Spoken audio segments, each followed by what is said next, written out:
Welcome everybody to the DBDLeague Grand Finals. Yes, you heard it right. The Season 9 Grand Finals has arrived.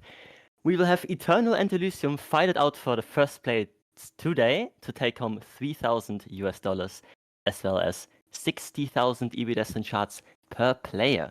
Shout out to Behavior for donating the EB Destin charts to our prize pool.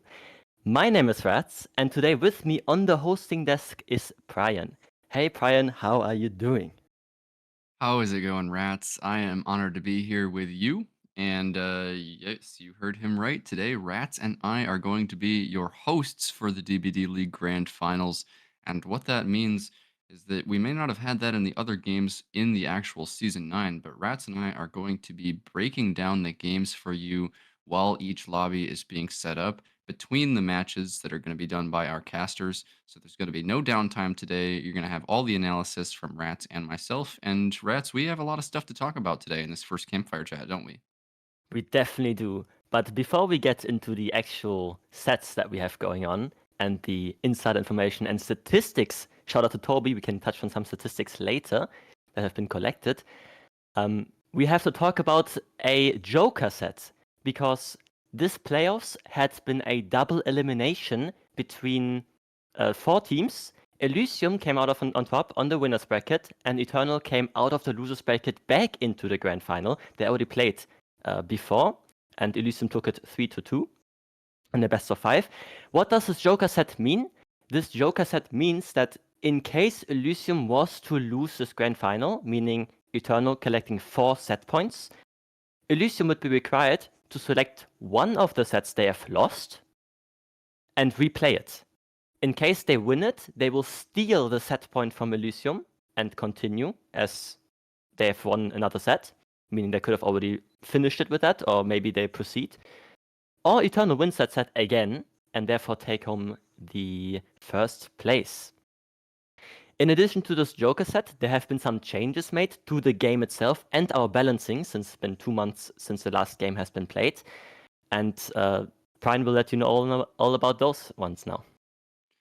Yeah, so there have been some big balancing changes that came with the Dracula patch in Dead by Daylight, as you guys know. A lot of perks have been changed, and with them, some of the staple perks in competitive DBD that we know and love since we follow competitive DBD.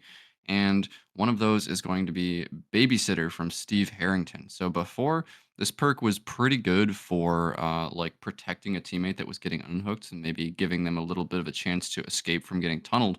But now, Babysitter gives a survivor the opportunity to run as at the same speed as the Huntress or the Spirit, 110% movement speed for 30 seconds, and no scratch marks or pools of blood. So, Babysitter has become a general ban in light of that. And then also, there were some significant buffs to Empathic Connection from Yoichi Asakawa and Solidarity from Jane Romero, which, as you guys might know, were staple healing perks in the competitive scene. They were not too strong, not too weak, and very often used in lower tier sets in DBDLeague. So now that both of those perks have been significantly buffed with both their healing ratios and speeds, we now have, let me check here. Empathic Connection is now banned in Tier 3 and below, and Solidarity is now banned in Tier 2 and below. So, some significant perk changes coming out there. We're going to be seeing some very different builds today, given those changes. So now, I think it was Rats. We were going to talk about the sets today, weren't we? Yes, we were, but you forgot 2 more changes to the game. So there have been a bug now recently with the Cracker, which makes it really difficult to equip a Cracker in custom games. The only way to do it is if you had it already equipped before the bug came into the game. So basically, unless you have a character with a Cracker before, you can't get it. And also, there's been a bug where you don't make any noise while dropping it. So for this sake, we simply general banned the Cracker from this grand final as well. Plus, there has been a 10 seconds increase on the hooks per stage. So I'm curious to see what that's going to do to the strategies of the teams. For example, in the Billy sets where you are required to confirm a stage or to tunnel out somebody, those 20 additional seconds on the hook may very well lead to escapes rather than a 4K. So Yeah, and you Yeah. know, I can't believe I forgot that one because that is such a huge change. I'm very interested today to see exactly how that plays out. It honestly has a chance to significantly impact the strategies of these teams, especially like you said, in sets like the Hillbilly, where killers are often pressured to just secure stages. That is 20 extra seconds. I'm really interested to see if we see like very significant changes in killer play due to that 20 extra seconds. For sure. Now, when it comes to the killers, it's a best of 7. We've the pick and ban history. I've posted that in the Discord server. If you haven't joined the Discord server, you can join it now. There's also a link to the statistics if you want to follow along later on. The best of 7, the way it works is both teams ban a killer, then both teams pick a killer, they ban a killer, they pick a killer, they ban a killer, they pick a killer, and then they ban until there's one left for the tiebreaker. And the first killer that we are going to see has been picked by Eternal, and it is the Artist. Yeah, so the artist has been a pretty huge pick for Eternal this season. I know we very often see Nightlight playing that artist, and it's something that other teams have sort of been choosing to ban against them as well. Um, and I don't blame them. It's definitely a pretty niche set. Especially it's a strong killer with a lot of map control and a lot of area control as well. So she has the opportunity to get really quick downs, but also there's a lot of room there to run her if the artist isn't as experienced. It can go wrong pretty quickly for the killer.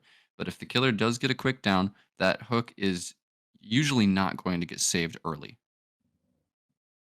Artist is a very interesting killer because a lot of players always refer to the Artist not as a mechanical killer, but more like a game sense kind of a killer where you have to have experience to understand the rotations of the survivors and um, the generators, the 3 gens. It's a lot of stuff happening all at once, and you can contest a lot with your birds from the distance with slingshots or just pushing them off the generators with simple snipes. It's going to be a very M1 heavy game, I guess, plus some hit tanks I suggest as well, and maybe some double saves, or maybe just not saving at all and using this additional 20 seconds on the hook to pump out the generators. The second killer that we have on the list is a tier 1 killer, which is the Hillbilly.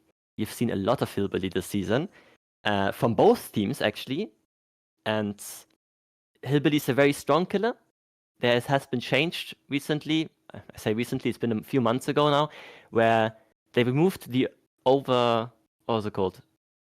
Where they can't use a chainsaw anymore. They moved that to The replace it with the overdrive, right? Yep. Overheat. That was the overheat mechanic replaced with the overdrive mechanic, basically just turning the killer upside down and making an absolute tier 1 menace in the comp staple of killers, allowing them to get absolutely outrageous performances for both sides, because a lot of people refer to this killer as like a kind of a coin flip killer where you have to gamble a lot in order to succeed in chase. Yeah, absolutely. And I think with the hillbilly, this is the one that I am most interested to see the effect of the hook stage changes. Because like I said before, the hillbilly is somewhat prone to securing a second stage very early in the game. Like we said before, he's quite a bit stronger now. And he has a lot of area denial as well. The big thing to watch in the hillbilly sets is what makes it so difficult for the survivors is just how he can be basically anywhere on the map at once in an instant, especially when he has overdrive. The comms of the survivors have to be almost perfect. If he has overdrive and is just holding his chainsaw towards somewhere, that's about 3 or 4 seconds that the survivors have to react to where he's going. Yeah, and what I'm also curious about, not only the additional 20 seconds on the hook, but also, I guess that's a buff for the survivors, right? To be able to work gens more efficiently in order to get to the end game. But also we have a nerf to the survivors because they no longer have the babysitter allowed. So back then what we used to see was the killer would leave the hook to contest something, to pressure people, and to slow down the generators, and then they would come back to the hook to secure it, which led into survivors being forced to farm their survivors' teammates off the hook, giving them little to no hook time. because they had like the babysitter perk that could then allow the chase to be a little bit longer and maybe to also stealth around, because they do still had the, I think it was 8 or 10 seconds of additional haste and no scratch marks. Now that's been 30 seconds and also banned. But without that perk, that's also not really that much of an option. You save your teammate off the hook, and it's kind of a gamble, right? You're gonna be Yeah. farming a lot, and you have to have good chases. Maybe die on pellets. Maybe see some pellet saves as well to buy additional time. But interested to see how that's gonna turn out. Yeah, definitely. And I really think we are going to be seeing some better results against the Hillbilly today for survivors. Um, like before, we were, I mean, honestly, getting some balance complaints about the Hillbilly because we were getting like 4 slugs at 3 gens remaining by these best Hillbilly players in the world that we have here. Hillbilly is definitely a very scary pick. We're gonna is from Elysium.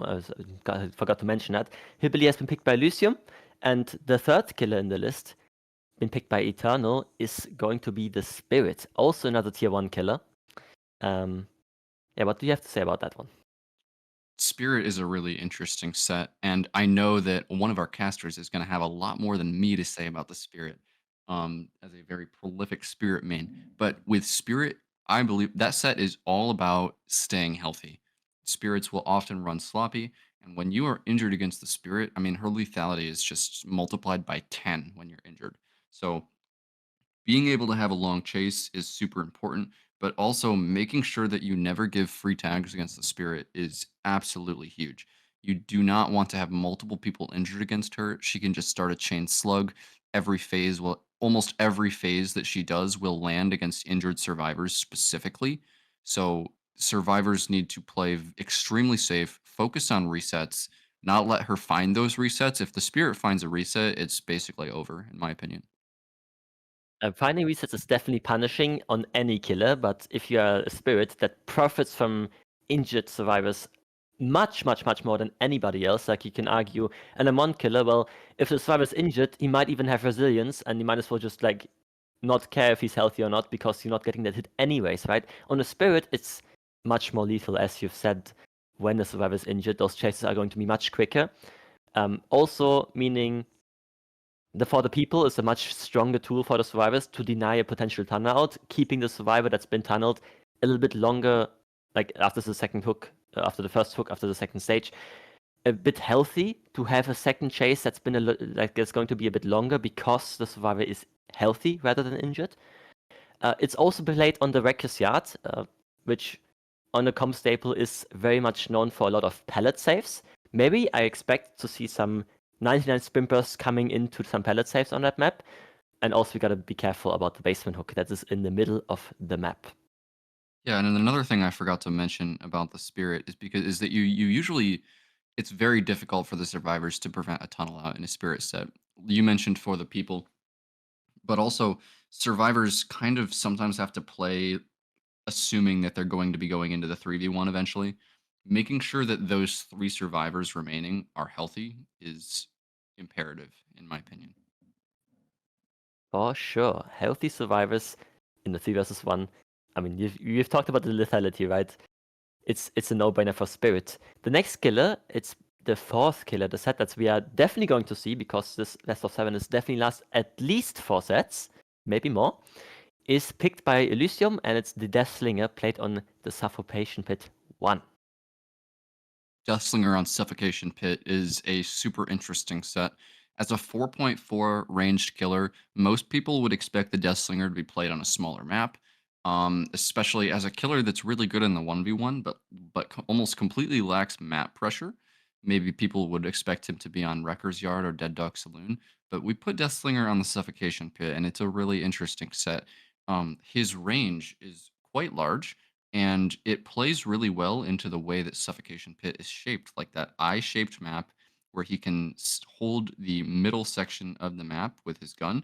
But it's also a set that has a lot of room for the survivors to kind of play there. And we've seen really good results from the survivors on this set, but we've also seen games where it just ends in a 4K because the Deathslinger was able to get a hook in a good position and was just hitting his shots, not letting the survivors get anywhere near the hook. And yeah, like I said before, there's a lot of variability and skill expression in this set. Yeah, and what I would like to mention about this killer is that he's a tier 2 killer, meaning the perk Decipher Strike is banned, which is, for the survivors, would be a very useful tool to, once the first hook has happened in the 3-gen, and you pop the 3-gen on the other side of the map, you could flip the map with the perk of Decipher Strike. But now with Deathslinger, when you have this bottom mid area is a bit smaller, but the top mid area is very open usually.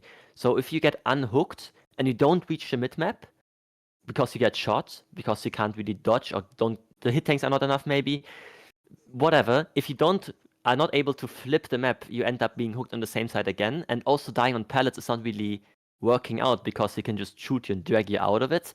So flipping the map once you have a hook in the 3-gen is very difficult against the Deathslinger, unless you give plenty of M1 hits to tank for the person, but then just somebody else ends up in that position, and it's just a repeat, right? You can just buy extra time that way. Yeah, overall, it's a very fun set where it's so much killer skill expression. And it's also just very, as somebody who's played this set on the killer side, it's very intense. A lot can go wrong. When you're the killer in these Deathslinger sets, you can't miss your shots. There's so much pressure on you, and I mean, if you start missing your shots and getting in your own head about like missing and survivors juking, there's a lot of potential for survivors to run you in these Deathslinger sets, especially on a big map.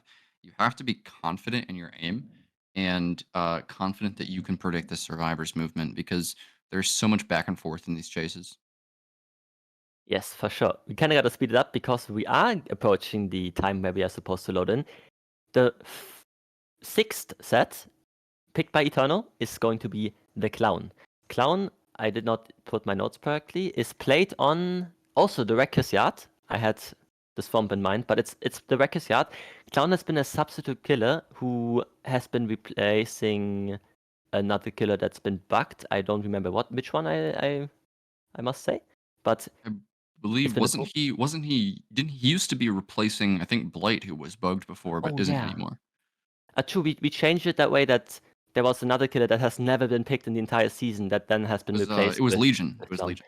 Yeah, Legion has been replaced with Clown after Blight has been fixed again. So we have Clown picked by Eternal on the Wrecker's Yard, which again, a staple of Wrecker's Yard is the pallet safe meta, right? And also against Clown, you're going to be running out of pallets quickly, but at the same time, those gens are also flying, right? Because you are a non-killer with only so much ability to down survivors. And against a Clown, you'll have to either pre-dope a pallet, because once you greet it, you can't play it anymore, you're getting a hit, or you die on it and somebody else gets a pallet safe. So you're burning to the pallets, but it's a very fast-paced game, for sure. Yeah, I think you pretty much summed up my thoughts on Clown. You got to pre-drop pallets, and it's going to be a pretty short game. Gens are going to fly, but Clown, always a fun killer to watch. The next killer, though, I'm very excited about that one. Oh yeah, I lied. The Clown was actually a fifth set by Eternal. The sixth set is Elysium's pick, which is the Unknown, a killer we have seen a lot in Season 9 from several different teams. It's always been exciting and a pleasure to watch, with fancy snipes, pallet saves, juking, and all sorts of different stuff. Unknown, a relatively new killer, with a lot of abilities to traverse the map, to pressure survivors, to chase and down survivors, and to also camp in a way. On Wrecker's Yard, if you have those deep hooks on either of the corners and the pockets, it's really tough to get them out of the area again. And not so fast paced as a Clown, for example, but definitely exciting to watch for sure. And also a lot of mechanical skill expressed on both sides for sure. Yeah, the first chase sets the tone in the unknown match. It is feast or famine. We are either going to see a 4K with lots of gens remaining, or we are going to see the unknown totally unable to get anything started, just getting bullied by the survivors. It is anyone's guess which of those is going to happen. I would be completely shocked if we saw like a middle of the road result in an unknown match. And last but not least, we have the Blight, the tiebreaker, on which Eternal will be playing the killer first if we get there. A Blight, another tier 1 killer, it's been bugged, it's been always a staple in comp, it's been changed, it's been nerfed, it's been buffed. A lot of stuff has happened in the past from the game side with the Blight, but nevertheless, he's still considered tier 1, he's still considered a very strong S tier killer, and yeah. Yeah, so that is all of the sets that we're going to be doing today. Remember that at any point here, the winning bracket team Elysium can choose to take one of these sets back from Eternal and play it over. That is what the Joker set entails. They can use it at any time. So with that, Ratz and I are finished breaking down what is going to happen in this game. We will see you guys again between the games, but now it's going to be time for us to throw it over to your casters, Direwolf and Rayoxium. Good luck, guys. Thank you so much to Prion and Ratz. Amazing analyze due to the first 20 minutes of today. I think we all heard how many strategies are available and how important it is to make the right decisions today, because Eternal and Elysium, they are not giving anything to each other. I remember last year, the grand final lasted so long, and that's a start. Pedro in a locker, immediately being caught out by Nightlight here. Ray, this is a horrific start. No. This is a amazing start. Oh my god, Nightlight is probably just celebrating in his gamer chair because, oh my god, getting an early down like that in an Artist set is huge. Because Artist is a more macro killer, as our hosts earlier so graciously described, because she can sit right at the hook and just send birds to generators, pressure them off of it for absolutely free, and it really seems like Nightlight is locking in on that camping strategy. The extra 10 seconds is going to make this last just a little bit longer, so we'll definitely see the effects of that change. We'll see if the Survivor team can get this unhooked. They are sneaking around. Xeno might be able to get it for free. Hopefully he's getting it for free, because that was one of the most difficult starts into a Survivor set that we have seen during the Season 9. They are going for the run here, a little bit of a protection hit coming in, but the target is very clear. Trying to eliminate that injured Survivor Pedro that already has the first hook stage here, skipping the pallet, trying to keep this resource up, and then in the perfect moment making it over towards the shack, trying to reach the shack. Pallet will be successful with that. Assistance coming in with the flashlight there as well, and this is Team Elysium as we have seen them throughout Season 9. Great coordination on the team play aspect, and this is now a lot of time loss here for Nightlight. First hook stage coming in relatively quickly, and hopefully the second one, speaking from the POV of Elysium here, will be a little bit delayed. Trying to mind game around this little tile, but Pedro doesn't really care about that. Will hold W. Distance is the resource to the generator efficiency. I think I spotted a Survivor right there. Yeah, there is an FBI outfit even to make sure that we're going to have additional assistance coming out successfully. Dino here with a great body block, and Pedro still on a run. Ray, this looks like a great recovery. And we definitely need that. The Survivors are able to pop 2 generators. This is a lot of progress. Ruin is still up, so that perk regresses generators when Survivors are not actively working on it. So, oh, you can see right here as well. This is the plan. They've done generators on this side of the map, and Xeno is over here, ran over. So if, oh, that was a fantastic bird hit right there. Pedro's nearby? Oh, no. He sent birds out. Okay, never mind. This is where the chase was taken intentionally. There's no generators over here. The Nightlight can camp while camping the hook. You can't camp the gens. Ooh, when they get that done, double Pedro was in there, who was the first hook survivor. Yeah, it seems like Nightlight is pursuing Pedro, who could be the tunnel out target, making this a 3v1, which is always the best strategy in Dead by Daylight games. Goes for some bird setup. Xeno is sitting on hook, does get rescued, and is probably going to get reset. This isn't the best place to go down, but they were trying to get that middle generator done. Goes for a swing, and Pedro is down. Once again, Xeno is saved all the way across the map. Not too much generator progress because the Survivors were scrambling to get a whole bunch of things done. Ruin still up, and Pedro is now 70 seconds from being sent out of this game. It seems like we have a typical strategy from Elysium here, dealing with the Hex Ruin voluntarily, expecting that the Pentimento is potentially a much bigger penalty towards them. And so far they can deal with the Ruin because they still have a good efficiency onto the gens. We see it right here next to the hook, the Hex Totem as well, good to defend for Nightlight, but the counter gameplay so far really, really impressive.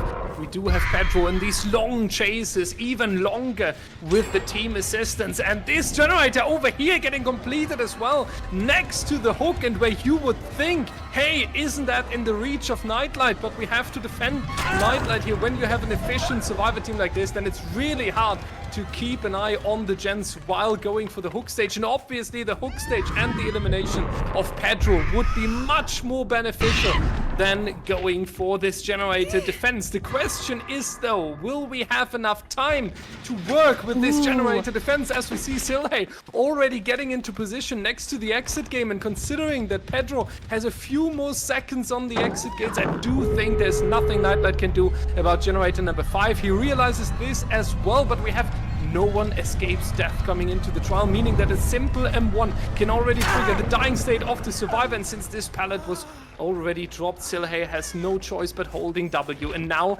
is it going to be the sprint burst, speed run end game? Zeno being located here as well, so the pressure once more on the survivor team. Marcos rotating towards the exit gate where we've seen Adam earlier. Will the team go for a full save onto Silhey? I mean, you are losing 3 stages here, but on the other hand, 7 stages is more than great if you can take that out of the door. Ray, what's the play to go here? I'm not entirely sure because these exit gates are fairly close to this hook.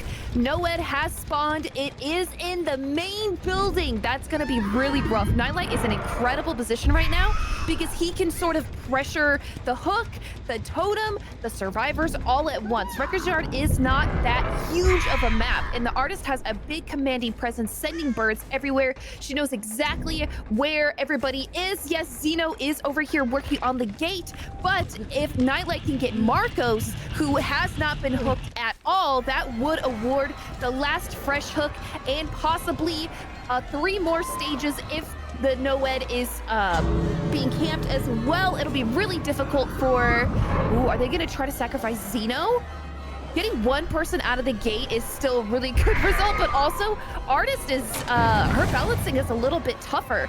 Ooh, we see Zeno go in for the sneaky save onto Silhey here. Marcos is the last fresh hook, however, meaning that if they let him die on hook, that's 3 extra stages, all 4 fresh. That's an incredible result for Artist. I don't think that was the plan here for Elysium, having that fresh survivor going on to the hook.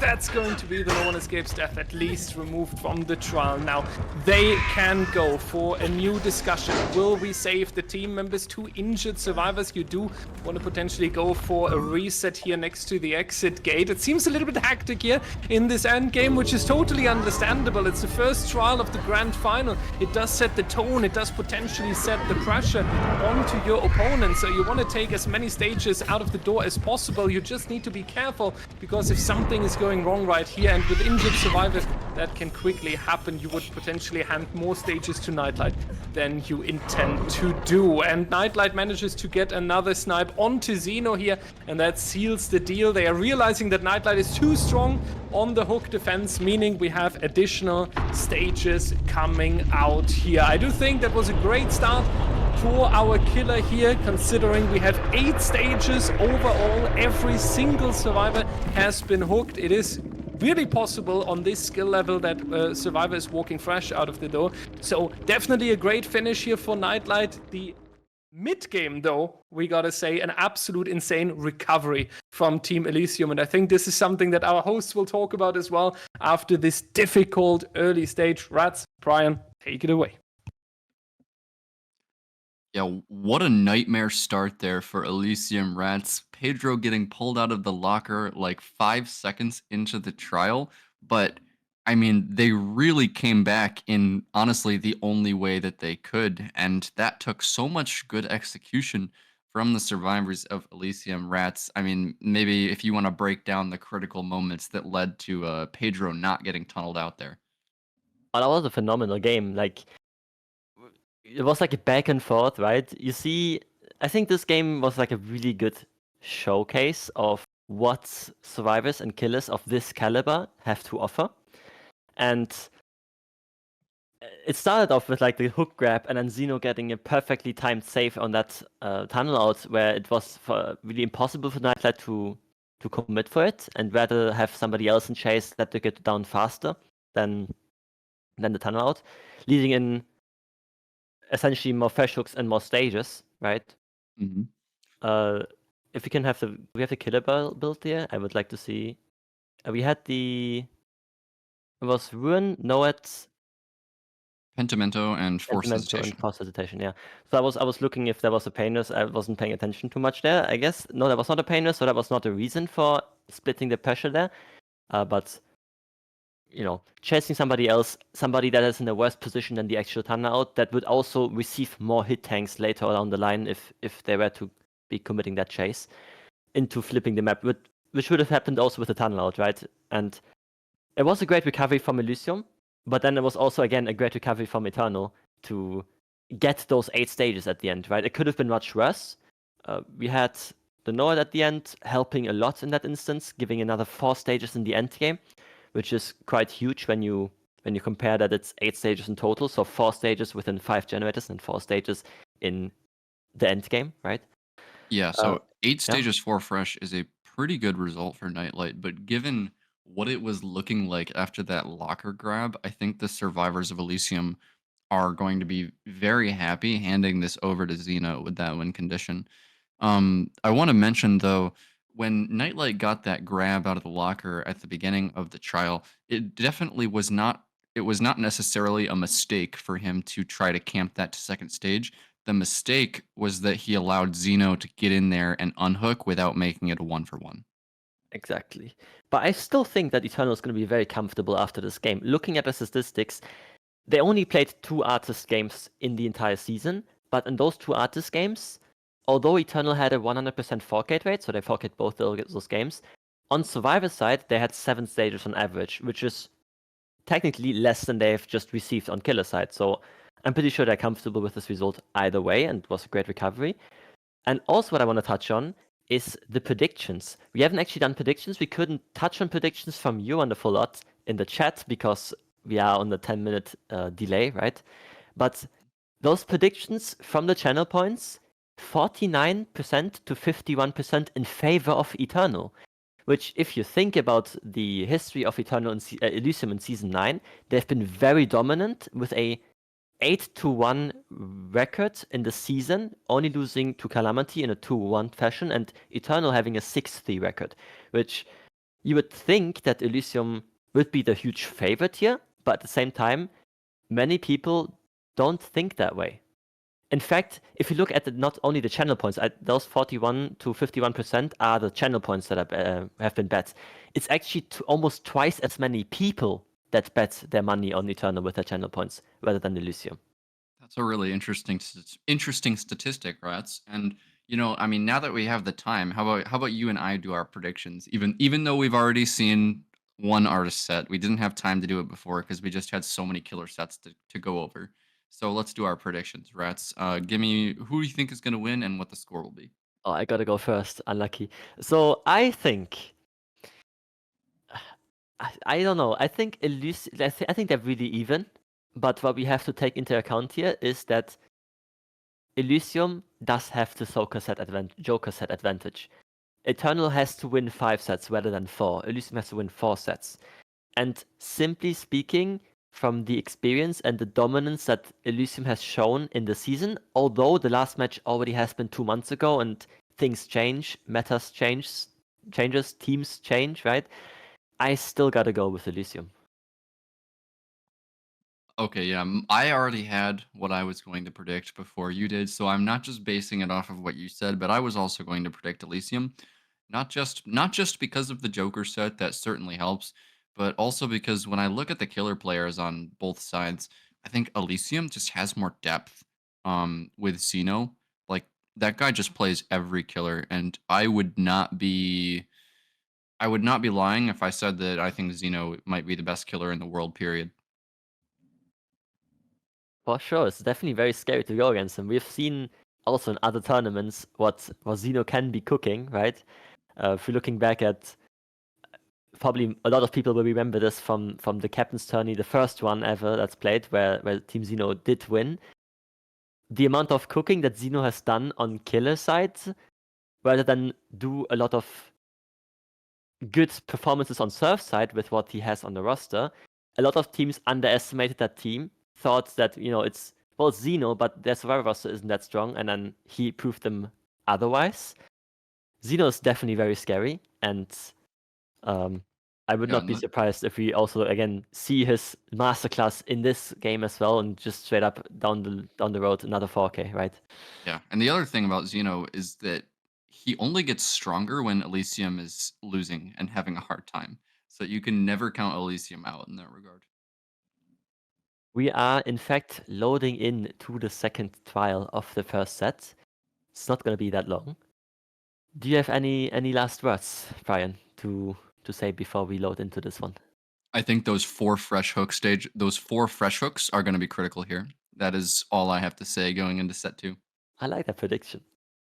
Now, we do have a rule that doesn't allow the teams to change their builds. They have all sent their builds killer side and survivor side yesterday before midnight, or it was 9 p.m. CET. So they can't change what they have brought, right? But they can still play off the win-win condition based on what they need together, both sides, that is. But they can't change their builds. Just keep that in mind. Loading in now. All right. We'll take it from here. Welcome back, everybody. We've got Zeno on the Artist. We've seen him play all season, and he's been doing a fantastic job. We have a build that looks somewhat similar, but we actually don't have Ruin in this build. There's Corrupt, there's Agitation, there is, I believe it was Force Hesitation. We see the 4 survivors are already split up and they're running. They have an interesting win con to play for. They have 4 freshes, so they have to avoid everybody being hooked in order to win this. Yes, and we have Noah. We've got our safety net there in the back pocket, and Forced Hesitation, a perk that can be dastardly in some situations. Tries to go for a bird hit right there. We are on Nightlight, the killer of last game, is now being the first survivor chased this game. Dyer, what are your thoughts on the match that's coming up right now? We can only hope that Zeno is getting a similar good start as compared to the previous trial. We all remember Nightlight already had the first hook stage by now. Didn't even need to go into the chase there. So Zeno obviously knows that in the back of the head. He realizes that Eternal has a much better start here. And the survivors realize that as well. They will build confidence here. Nightlight doing a fantastic job on this pallet. It's not the safest one in the world, so to say. And yet he's doing a fantastic job against Zeno right here. Killer struggling a little bit with getting the application of the burst. This one not coming out onto Nightlight either. The M1 not going to land in the first generator for Eternal already coming out. There's a no one escapes death once again for the end game, so a speed run potentially there, but we need to have some hook stages during the early game now, maybe with the crows being back onto Nightlight. Quick jump into the locker though. Zeno now rotating away from that. Survivor chase took too long. Good situational awareness, if you ask me. Knows exactly that the midsection generators here on the Reckless Yard have quite a significant amount of progress, and it's much better to interrupt Spitz instead, but he's a fantastic juker and runner as well. Takes the crows, will take the M1 before this ballot here, as well as therefore just holding W away from the active generators, giving the rest of the team the chance to go for additional pressure. Zeno this time going to follow that survivor over towards the Funbus second generator already. The pressure definitely on the shoulders of the killer. A little bit of a back and forth mind game here. Spitz locating the killer's red stain and making the perfect choice here, keeping a nice loop up, and this looks like a good dominant performance from Eternal so far. That is great to watch right now. The first down has not even happened, and Spitz is just playing this chase by the textbook. He is absolutely doing a fantastic job of just delaying it. He is intentionally staying on this side of the map. He does not want to go down near the generators that have a lot of progress. Yes, it seems that Spitz has taken The L right here, he knows exactly that he is run out of time, but this is a fantastic first chase from Nightlight and Spitz combined, because Nightlight got out of there. Spitz is now the first one down, and there is already generator progress happening all the way across the map. Pain Resonance is not allowed in artist sets anymore. And oh my god, we already see that Zaka is going in for the save. He's already near the hook, possibly. Oh, we see he's already over here, but they already have 2 generators worth a ton of progress. So Xeno is going to be struggling a little bit here to try to meet that win con, because there's just not a lot of time left in the game. The survivors are doing a fantastic job of pressuring the map while their teammates were taking those chases. Yes, this will be an M1 onto Zaka here. The save does happen all the way across the map for absolutely free. There's just 1 fresh hook, 2 generators left. It might as well be 1 generator left, because there was a lot of progress on Nightlight's generator over there too. So it will be completed momentarily. What Xeno needs is an insane snowball, whether it's from using NOED or just getting these survivors caught out right here. Nightlight takes another tag, 3 survivors injured. Dan is the only one left healthy, but the survivors are spread across the map. Xeno might not have enough time to even just wait out hook stages. Camping is not going to be a strategy you can use anymore. The map is already perfectly split. The survivors are just showcasing a fantastic game here. Eternal is just pressuring everything. They're pressuring Gens, the killer, maps, us on the casting desk even.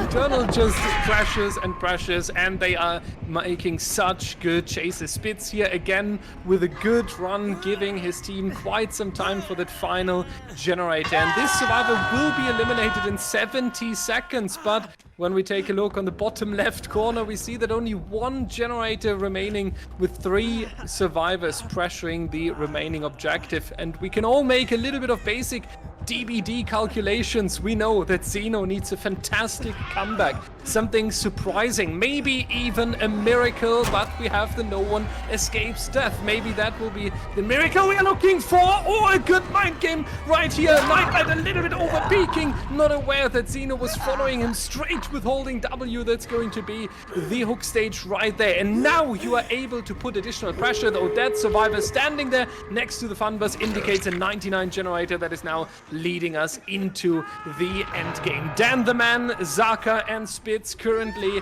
able to run. Nightlight worth 2 additional stages from here would be 5 overall if he's going to be eliminated. 8 is what we had in the previous trial. So we need an end game pressure. We need a little bit of something that is helping us keeping Eternal under control. Dan perfectly running back towards the fun bus here in the corner of the map. That's not where Xeno can afford chasing at the moment, as it would take too long even with a 2-tap. We see our survivor heading over towards the exit gate where we have been starting the exit switch earlier, and I do believe that should be 3 Eternal survivor ready to leave the trial. Zaka here potentially playing the hero and sacrificing himself, but Adam, our Nightlight, is also on the way to that exit door, though Xeno has to decide between 2 survivors will ultimately stick to Zaka. And with Dan, Spitz and Nightlight leaving the door here, we have a decision in that very first set of the grand final, even with a 4-man escape. Therefore, an insanely dominant performance by Eternal here. It all started after 10 seconds with Nightlight's grab out of the locker in the previous trial, and continued with fantastic chases throughout the survivor team. Definitely tough to take. On the other hand, when you are a fan of Elysium, you could say, well, Eternal picked the artist. Of course, they win the artist. Everything is going to plan. The question is, what is Elysium preparing now? And that's what we're going to hear from Prion and Ratz. Eternal doing eternal things, right? We see an absolute masterclass here now, or we saw an absolute masterclass here from the Eternal survivors, showing off what they have prepared. And those chases, I mean, ultimately, also different in the stars that we had in both trials, but those phenomenal chases straight up showing off what you can do with just 1v1s alone, right? Like, obviously, we had those chases in the right positions, and once those chases ended, well, the hook wasn't really that valuable to be camped or the tunnel out, there was also not much time for it. And in the end game, well, Xeno needed 2 survivors downed and not 1. That's why he ended up not committing to anything and losing to a 4-out. But ultimately, he was trying to get those 8 sails in the end game, trying to find somebody caught out of position to maybe get those 2 downs, and it didn't work out. But Yeah, Ratz, I mean, probably not a lot of DBD players in the world would be able to call the split bus on Autohaven the right place to take a chase. But as we saw, all of you guys at home, if you want to know how to loop like that and just be an incredible survivor, keep your eyes on Spitz in this series. He was honestly the MVP of that with that chase. I mean, he was just perfectly chaining that extremely weak split bus tile into the edge map tile towards a 4-lane. I mean, that was just a perfect example of how you chase against the artist. She slightly slows herself down when she's going to place a bird, and Spitz was reacting to that perfectly, pathing around things to increase his distance and go to the next tile. And all 3 of those tiles that he chained there in that really long chase, none of those tiles were individually very strong at all, but he was still able to waste so much of Xeno's time there. I was waiting for it. Once Spitz left the bus to go to the edge map filler, there was a Z-wall. I was waiting for him to loop that instead, but unfortunately there was an edge map pallet, so he chose that one over the Z-wall, understandably, but unfortunately for the content, not for us. But now we go into the next set, which is the Hillbilly. The Z-wall moment that Spitz had, Spitz on the survivor and Eternal on the survivor, Xeno on the killer again.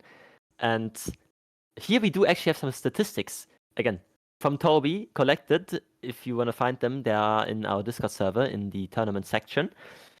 Eternal has played 3 Hillbilly games, and Elysium has played 6. And I want to say, the killer difference, or the difference in those performances from both teams are very different. Eternal hasn't 4K'd in any of their Billy games. Elysium has 4K'd in all 6 of them. Just let that stand for a second. This is absolutely a Elysium killer pick if there ever was one. It is. And like I said before, Xeno only gets stronger when you beat him. This is absolutely the killer that Xeno would be looking to make a strong comeback on. It is one of his best killers. Like Ratz just said, Elysium has 4K'd every single Hillbilly game that Xeno has played. They're going to be looking to keep that going in this one. And honestly, this is trouble for Eternal. This is a set that you do not want to be facing Elysium on at all. So that really makes me wonder, what could they have banned that's more important to ban against Elysium than the Hillbilly? They banned Wraith, actually. The first killer Xeno banned was Ghostface. I assume just not being bothered to deal with indoor sets, I would assume. And then you have Eternal that banned the Wraith, which, from the statistics looking, Wraith isn't as scary of a killer from Elysium compared to the Hillbilly. But again, Eternal has Spitz and the Z-Wall, so that's really effectively all you need, right? No? Absolutely. We'll have to see if Spitz makes it to the Z-Wall in this game. I'm assuming he'd choose the Z-Wall over like a long wall jungle gym or something like that, given that it's Spitz. But that's something that we'll just have to wait and see if he gets first chase here. I mean, these chases are going to be so exciting. And Xeno coming in on the Hillbilly, he often has some very, shall we say, unique killer strategies on the Hillbilly with some extremely interesting builds, lots of slugging going on, and interesting perk choices. So this is an extremely tough task for Eternal. We are loaded into the game now, so this has been Prion and Ratz once again. We're going to throw it back over to the casters, Direwolf and Rayoxium. Thank you so much, you two, and you mentioned it, a lot of slugging potentially going on here, and Nightlight facing an old bug, the name reset there. Usually players are not allowed the hard someone, as we're not allowing any laughing DBDL, but sometimes stinging is a little bit wild here. Let's see who's wild on the chainsaw. That should be Xeno. On here in the first chase. Unfortunate though that the No Mither Survivor is the first one that is going to be in a chase. A very known strategy nowadays against the Billy. You want to make sure that it cannot end in a 4-man slug, but that really requires the No Mither Survivor to stay alive. And Ray, this is the opposite of what he Eternal had planned. When you bring in the No Mither Survivor, you have the idea that no, you cannot be 4-man slugged because No Mither lets you get up no matter how many times you want and you get slugged, but it is a huge trade-off. You are injured, and that could have made a huge difference here because Ivan did go down with a really quick M1 and also an incredibly early save right there, meaning that Ivan has bypass that 70 seconds on the hook. Oh my god, goes for an incredible mind game there. Zeno just plows right through that pallet. And Ivan did have decisive strike, meaning that the chase is not over just yet. Ivan is still back up and in the game, needs to juke out the Billy for just a little bit longer. A totem is cleansed as well. I believe that's actually both, oh my god, all the totems are cleansed? I didn't even hear that go up. Ruin's gone, Undying is gone. I think that's crowd control as well. I don't recognize the art. I am so sorry. The only perk that Zeno has left now is Thanatophobia. And even then, Thanatophobia doesn't really see its full potential unless there are 4 injuries from the survivor. I've been doing an incredible job here of just staying at this one tile, this one jungle gym, buying as much time as he possibly can, while the other 3 survivors left in the trial are busy working on generators. Zeno goes for another chainsaw, but Ivan so expertly dodges it out. He's already injured, man! He's just living for so long against an S-tier killer such as this. Even that tiny little bit of juke out right there is buying so many extra seconds here. Ivan has definitely worked on his 1v1 game. Goes for a swing and a miss. And Nightlight, Zaka, and Spitz are just busy on generators here. Buying so much time, eventually does go down, and that does mean that Ivan will be on his second stage. 70 seconds from death, 2 generators are already done, but Ivan is on death hook as well. This generator here does have a lot of progress, but it is near that hook. That is going to be a lot of generator time that is potentially going to be wasted. Sokka's generator is at 50%. Nightlight has barely started a new one. This is a pretty alright start. I don't want to say it's leaning too far onto either side. We'll have to see what the survivors do for the chases because Billy is a dangerous killer. He is very fast with his chainsaw and can pressure the map. So if a survivor is caught out even in the slightest, it could potentially lead to a huge snowball. It seems that another generator is very close to being done. So 3 gens done and 1 survivor almost out of the game. That might be putting us at a 3v1 with 2 gens left. We'll have to see what the survivors plan on doing. It seems like the map is very split, but like I said, it's Hillbilly. He's incredibly good at pressuring the entire map. And I admire the strategy there with the No Mither Survivor having a safety backup tool with the decisive strike. We have seen how good that paid off here. So whoever cooked these perk builds for Eternal made a very good job and anticipated this situation from occurring. Ivan, though, will say goodbye to us, leaving Zaka, Nightlight, and Spitz. 3 survivors that are incredibly good in chasing and have a good efficiency, 50% on the shack generator here already. A little bit careful now in the main building and the shack, 2 safe spots. You don't want to get sniped potentially here by Zeno, but for him it's going to be a difficult decision. Do you want to chase around the main building? Relatively difficult here, or in the open away from the gens? Decision falls onto Zaka here. The chainsaw going over the... actually not going for the generator, instead trying to curve a little bit here, but that's not going to be successful. Onto Zaka, who already made a significant amount of distance here, leaving Zeno behind him, even though Billy is so quick with the chainsaw, and he has another pallet in reach. So far, that is looking great for Eternal. Just like the artist said, confident on the chases, efficient on the gens. The down coming out now, though, and this is the chance for Zeno. We see the instant decision towards at least trying to slug, trying to see where the survivors are located, and I think we can agree Zeno needs something here. Tenacity on the survivor that is down, though, meaning that he better returns quickly towards Spitz and Zaka here, as this heal will be much easier than when the survivor would be down normally. Zeno therefore going back towards the survivor that he downed, but Zaka already picked up tenacity value coming out here. Every single perk that Eternal has brought on their survivor side is beautifully falling in place right now, and that is fantastic to see here. Zeno now in the difficult position, has to hold 3 generators. The good news though is they are relatively close together, forming a nice triangle. So if one of these survivors is overstepping, allowing a quick down, there's something that you can pick up on. And the generators are not located in the incredible safest spots, because even though they're not like too tight, it's still Hillbilly. Oh, goes for a mind game right here, but Nightlight does lose out. That is a very hard mind game to win against Billy. You're basically hoping he makes a mistake. The survivor does go down. Nightlight is on the ground. Zaka is injured, not bothering to heal. Spitz is just walking around here. It's in a very dangerous situation.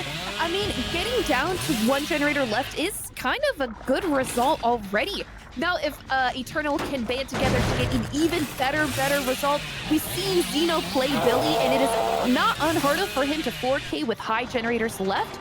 But in this situation now, it could look really good, because Zeno only has 3 stages, right? He's only killed 1 survivor, no other hooks. But this is just a really hard situation to come back from, because the generators are so very close. Even though the survivors are doing a good job of not getting all 3-man slugged, they are still just in this really hard to win situation. They don't have a whole lot of time to even go for resets, because Billy will just knock you down in 1 chainsaw hit. And then the generators that are regressing right now are just continuously regressing. Goes for another ambitious chainsaw right there, but the survivors are just doing a fantastic job with their movement.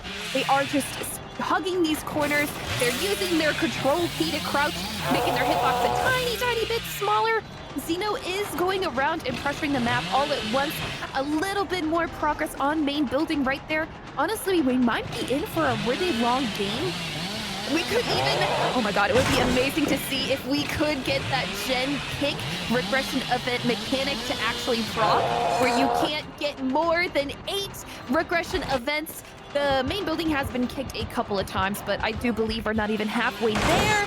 There's 2 survivors that are still injured. They're using their resources just to prevent any amount of downs. Goes for another chainsaw, but the famous crouch key goes into play. Nightlight is now down for the count. Now we're seeing a lot of slugging that is happening here. The survivors do have a lot of perks around slugging. You have We're Gonna Live Forever. We saw Tenacity. We did see No Matter. Rest in peace, Ivan. Thank you for your sacrifice. But because there are a lot of perks that center around hooks, it really does make sense that Zeno doesn't want to play survivors up there. You've got the 10-second built-in borrow time. We did see Decisive Strike already be used, but maybe we'll see some heal perks happen. Zeno really just wants to try to go for the 3-man slug to get everybody out of the game at the same time. He only has 1 perk, and even then, that 1 perk is only having a tiny effect on the game. Right here, he's just holding this mid-X section right here. Nightlight is slugged right there on the ground. And Zaka and Spitz can't really do too much, because they're just in such dangerous positions. We might be in for just a little bit of a long game here. The pickup does happen onto Nightlight. Spitz, the last healthy survivor, has been located. Goes for another chainsaw right there. Oink, you are down on the ground. A little bit of time already spent, because Nightlight is halfway bled out, and the survivors are just trying to get generator progress, but Zeno is not letting it happen. I love how Zeno is dealing with this incredibly difficult situation here. We need to see the context as well. You lost set number 1, 4 generators completed, and the survivors being so good. You race over with your chainsaw. They are already gone, proving their communication and skills. And now there's this little window of opportunity. Nightlight being slugged, and out of nowhere.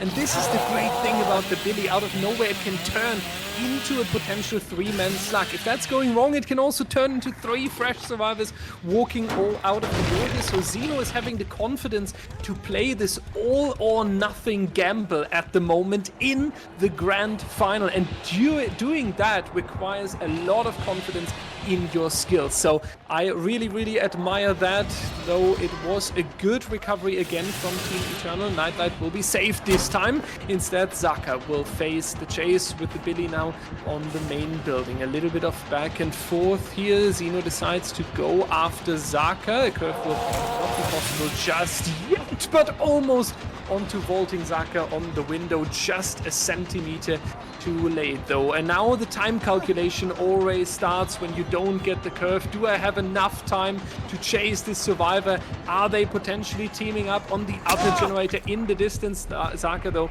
not having a resource around. One survivor lurking in the shadows, and Dino realizing that this time the survivor earlier got picked up very quickly, so potentially he's expecting the tenacity, and he's remembering that after more than 5 minutes since Zaka was down the last time. Incredibly situational awareness here, putting that survivor onto the hook when they come in with tenacity, proving absolutely everything that Zeno is bringing into this trial here. But realistically, he's facing the 3 strongest survivors that you can currently face. Therefore, an amazing standoff. I agree with you, Ray. We might be in for a very long trial here. We remember the Singularity game that Eternal was involved in with 45 minutes of total time in one trial. Maybe we'll face something like this going for a record here. Following Zaka, he was hooked, would be a nice survivor to chase. Decisive Strike is out of the game, and that's exactly what Zeno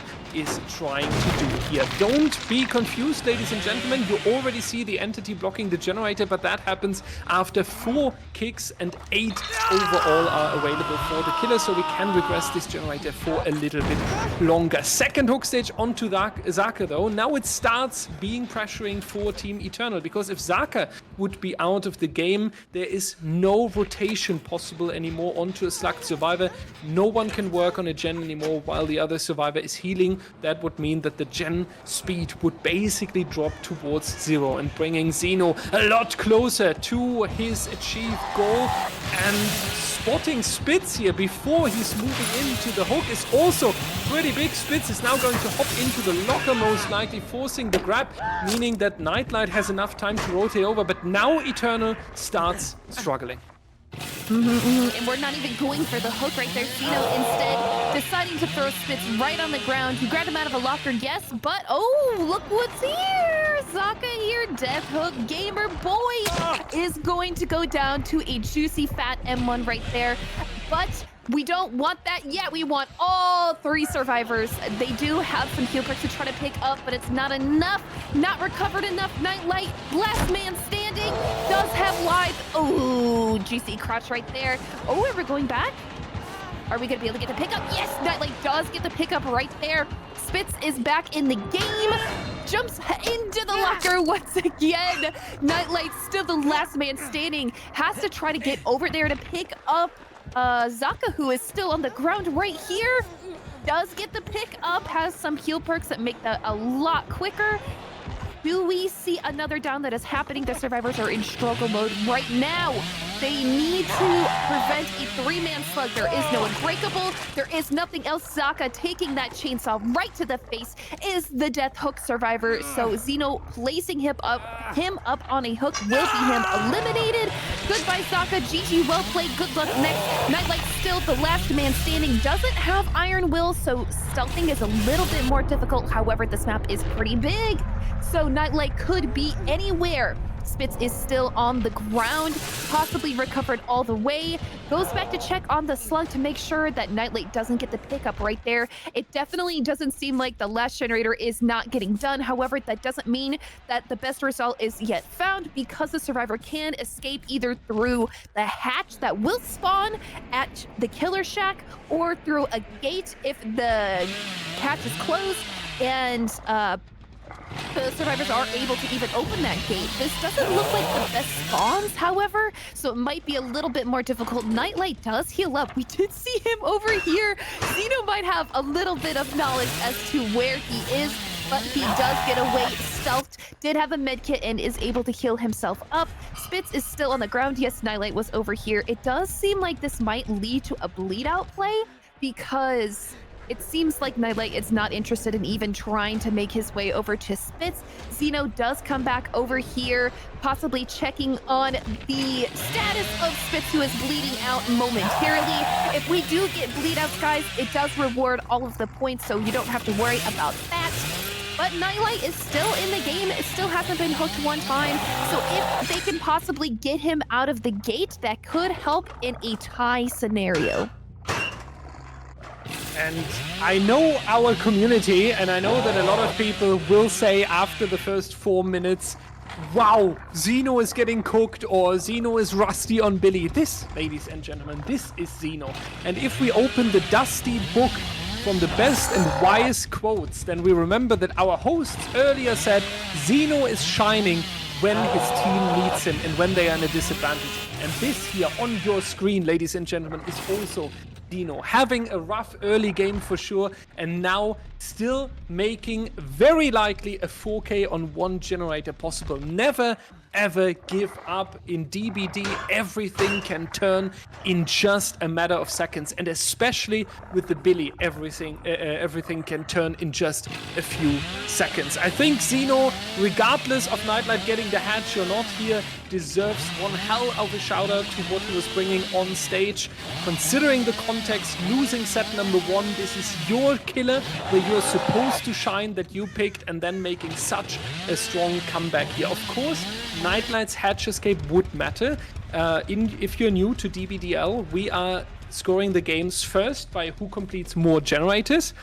Who gets more hook stages is the second one. So if we have a 4K1 and a 4K1 and Nightlight escaped through the hatch, then this tie would break in favor towards Eternal, and Nightlight is going over towards the main building here after the survivor was into the bleed out. We are going to see the potential final chase, but the Lithe is going to come in clutch here, and we are heading over towards where the hatch is located. Ladies and gentlemen, keep in mind we are forcing a fixed spawn location, which is here going to be on the shack, but Xeno is not letting it happen confidently as he recovered.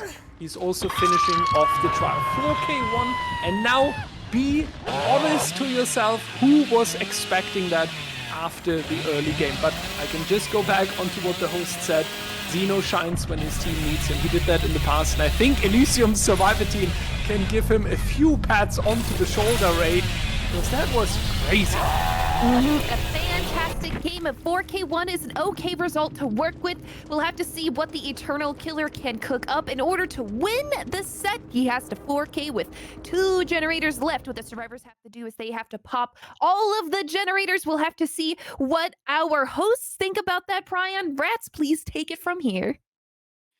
Thank you, Ray. And a 4K1 for Xeno on the Hillbilly. It's definitely a good result going into the survivor side for Elysium. But Ratz, it's actually, if you think about how Elysium has played their Hillbilly sets all the way up until now, that's actually a slightly below average result for Xeno, because he's been getting so many 4K3s and 4K2s on the Hillbilly. So credit should be given to the survivors of Eternal for that match. The decisive strike being on the no mither survivor was a really nice touch from whoever made those builds. It was almost like the Eternal survivors kind of mind gamed Xeno's mind game there, assuming that he would go after the no mither person because he wanted to start slugging as soon as possible. Yeah, for sure. And I also must say, you could argue that the first chase, or like the first tunnel out, was so long that you could argue, why haven't they not completed more generators than just 4, right? Or 3 or 4. But at the same time, they took the time to cleanse all 3 totems. If they hadn't cleansed those 3 totems and go into the 3 versus 1 with one of those totems standing, be it just crowd control, for example, the entire time that Zaka was able to buy on main building wouldn't have possible. He volts that window once and then it's blocked for a minute, right? So even Ruin, like Xeno's forced to kick those generators and then sit there to make sure they regress to a reasonable level where he can allow himself to extend for a chase. And what I'm trying to argue here is that Eternal did a very good job at managing their time and being efficient at what they did, as well as having to farm the first survivor off the hook. You saw it in the second hook. When they don't come in fast, the killer will be turned relatively early enough to secure that stage, right? And they unhooked the first hook very soon to allow for the decisive strike, to allow for another second chase, and they didn't give the hook time because they couldn't, right? And I'm just saying, Eternal actually managed their time really nicely. They had a phenomenal first chase, which allowed them to pop 4 generators in the first place. And what we've seen most teams struggle with was the first chase not being as strong, and then having the 3 versus 1, maybe with one of the totems still standing, and then 2 gens left, and then those gens are not being completed. But Eternal, 4K1, honestly, really good results though, considering the circumstance. They can definitely outperform this, but it's going to be tough because Elysium is prepared on the server side as well, on the Hillbilly. If I go back to my statistics, out of the 6 games that Elysium has played, they've only gotten 4K in 2 of them. They've outed the other 4. And from Hillbilly, from the Elysium, from Eternal has played 3 Billy games, and they have 4K'd in none of them on their killer side. So it's definitely going to be very difficult, and it's possible, but you know, we gotta get those chases going. Yeah, it is certainly possible for Eternal here, but like you said, they are going to need to have a breakout performance on the killer side of the Hillbilly. Their survivors really deserve credit for how they played that. It was really methodical and really good. And I mean, like we said before, you guys might be thinking like, oh, they got 4K'd. The survivors must have played badly. But for Eternal against the Hillbilly, especially the Hillbilly of Elysium, just doing 4 generators should be considered a win. That's how insane Xeno's Hillbilly results have been in Season 9. So this set is just so tilted in favor of Elysium based on the statistics that the survivors of Eternal have really, they've done a monumental effort here to even get this to be sort of close.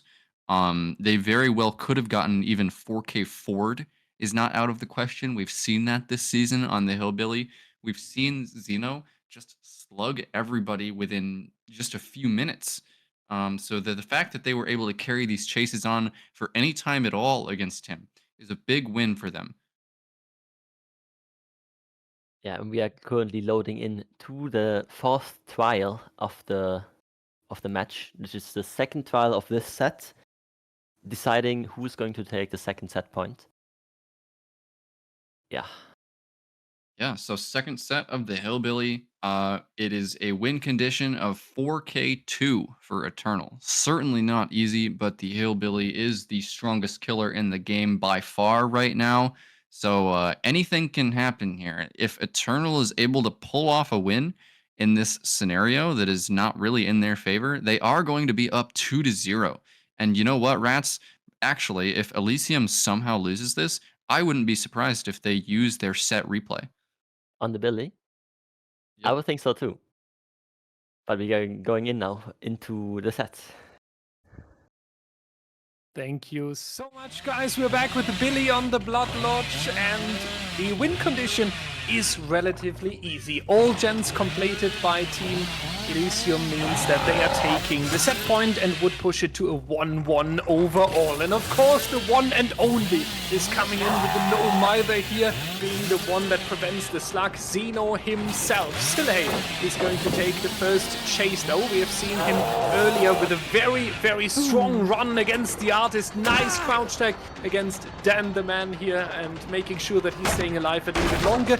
Good for Elysium not having the no mither survivor in the first chase, so they learned from the previous trial and saw that this can cause a little bit of trouble. Dan heading over towards the shack, wants to make sure that there's not too much progress yet on the gens, and we can see that Elysium has a very safe game plan here, which makes a lot of sense against the Billy. You don't want to have an unexpected down, therefore it makes sense to sacrifice the shack pallet as early as possible. Same with this filler pallet right here, Silay with a nice wall just in time, but we are getting closer towards what's potentially the first down, though Dan taking the longer curve outside of the loop there, and that allows Silay now to take a little bit of distance. Dan realizes that, going back towards the main building. I like what we see from the killer so far. Even though you don't have a lot of pressure yet, you are trying to catch a survivor off guard. This is really the benefit of being so quick and having such a high mobility. So Dan is trying good, and he's so close of getting the first down, though. I would hope he gets it soon for him. Definitely need a down soon enough as it is. The killer actually did bring in Corrupt Intervention, so him leading chases like this is actually incredibly useful because the survivors can only work on a select few of them. Does take another hit onto Pedro right there. Thanatophia's stats are climbing, and we do find Silhey over here. Little does Dan know this is an incredible survivor to get down first because this survivor does not have Decisive Strike. Zeno also does not have Decisive Strike. The one survivor who is healthy has it, which is incredible. Like, you would not expect that. Although the first chase, you would love to be the Decisive Strike survivor because that just buys so much time whenever it is mid-game and you've got hooks started. Zeno here, the no mither survivor, still not caught out. This is an S-tier level killer, and guess what? The survivors are just still alive. They do have a lot of resources. This is Blood Lodge. There are a lot of filler pallets. We might as well call it Pallet Town. Silhey over here is still just in the face of the killer. Will there be a down happening just yet? No, the crouch being banned. The survivors are using it. Wow, now and still does not have his down, and oh my god, that is 3 generators done before the first down in a Hillbilly set. This is an incredibly well-played survivor performance from Team Elysium, showcasing exactly why they picked this set. Yeah, someone call the Canadian police. They need to head over to the behavior headquarters because what we are witnessing at the moment is a crime from the survivor team. They are so organized that they are unstoppable here. Dan heading back towards the hook where the survivors are opting to go for the rescue at the moment. Unfortunate though that the snipe is not hitting Max, who is coming over to rescue Zeno. That's going to be a quick down though. So Dan definitely making sure that the stages are now coming together and that the pressure is riding. But ladies and gentlemen, keep in mind 5 gens will be enough. So you can grind the last generator all you want. You can double, triple, quadruple, and then you can invite your whole family to octuple or whatever the word is, this generator, because it doesn't matter. As long as it pops, no worry about the end game there. But the good thing for Dan is we have everyone injured, and we remember what happened in the previous trial. A few downs being connected together and it all looks pretty different. Therefore, it's understandable that we're hopping into the locker here. Silhey will force the grab. Might still end in a slug, but at least costs Dan some additional seconds here. That's exactly what we are seeing. Marcos, though, used the medkit to go into the healthy state again. Of course, then you can force an M1 on one of the windows. Definitely a good opportunity for you. Generator number 4 is about to come out, meaning that it's now 90 seconds essentially on one generator until we have the win condition for Elysium. Zeno being spotted. He cannot be slugged due to the no mither. So for Elysium right now, this is the optimal survivor in chase, because you cannot go for another slug after downing Silhey, and then cannot really do anything about it because the pressure is so high. He simply doesn't have the time to switch over to another survivor. Zeno playing a little bit with the building structure here, making sure that the killer might potentially drop. Didn't happen though. Let's take a quick look on what we have. Silhey and Pedro are the 2 injured survivors that need to be a little bit more careful, leaving me in the belief that Marcos will be the one who's rotating over towards the safe. The other survivors now doubling up, and keep in mind they could take the snipe with the chainsaw and then just grind out this gen, ending in the 4-man slug, because generator number 5 would be enough. And there it is, ladies and gentlemen, hitting the win condition, the requirement to earn the set point for themselves. This is going to be 1-1 overall. Grand final going according to plan, we could say. The Artist going to Eternal, the Billy picked by Elysium going towards the team. And this is interesting though, because when we talk about the Joker now, in case Eternal would win this entire grand final with 4 points and then the replay coming in, Elysium cannot pick Billy anymore because they won this set now. So this will be interesting what set they will pick instead. But so far we are witnessing, I think, the peak of survivor gameplay, and this is just very beautiful. I'm not sure if anybody is surprised that Elysium does take this set. This has been just their incredible calling card for the entire season. They have won every single set so far. You know what? Eternal might have actually just, accepted that they were going to lose this set, because you know what?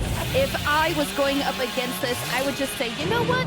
I secede. Maybe we could practice on these other sets and not have to try to just scrounge out a win right here. The survivors are understandably very happy. They've already won. It doesn't matter what happens in the rest of the game right here. Oh my god, decides to take Xeno.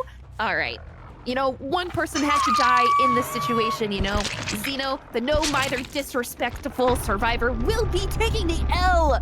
GG's well played to both sides, but that will conclude our second killer being played. One set to Eternal, one set to Elysium, and next we have an incredibly exciting set that I'm looking forward to, but Prion and Ratz can tell you guys all about it.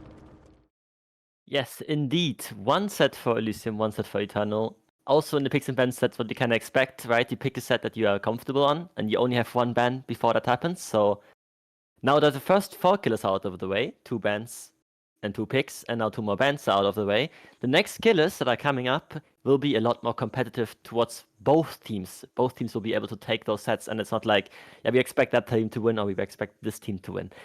Either way, that was really, really well played from Elysium, and unless Prion has anything to add... Yeah, Ratz, we really definitely expected Elysium to win that Hillbilly set, but we're going to keep the analysis short in this section because we have a very special guest with a very special announcement joining us. So let me introduce to you guys. I'm sure you all know him, but V1 is here to make a very special announcement.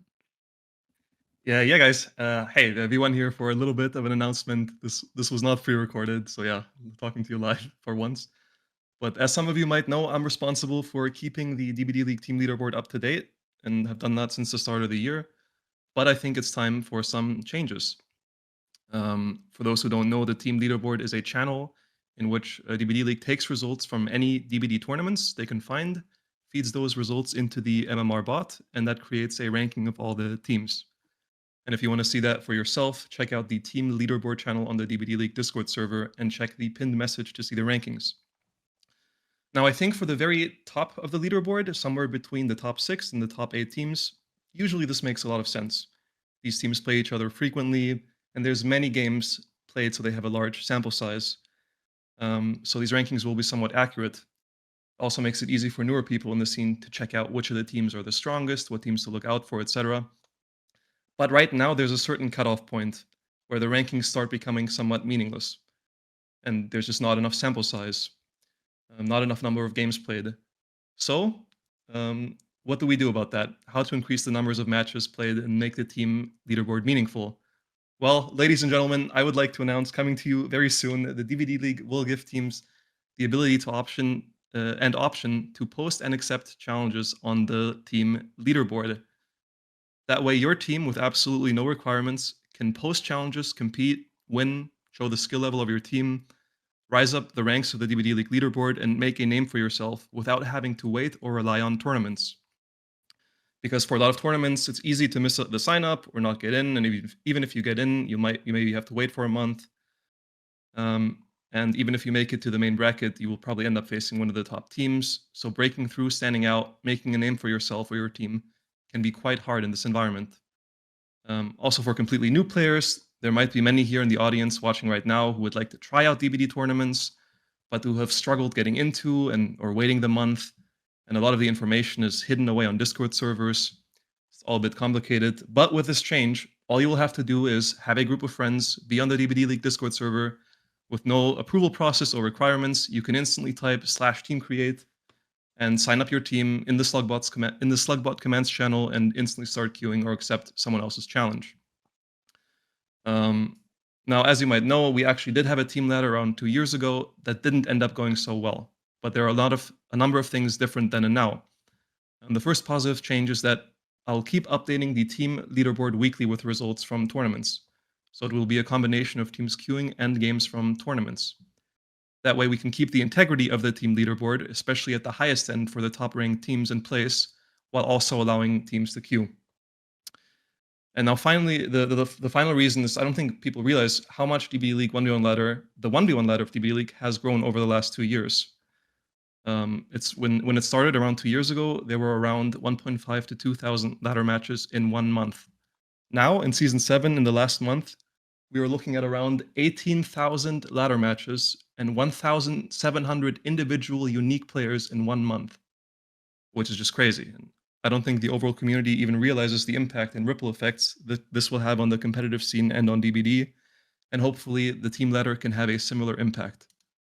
So yes, team ladder will be coming. It will be awesome, hopefully. And there will be another announcement about the ironed out rule set format setup process, probably in the announcements channel of the DBDLeague Discord server at some point very soon. And I can't wait to see it. But all right, yapping session over, and back to you guys.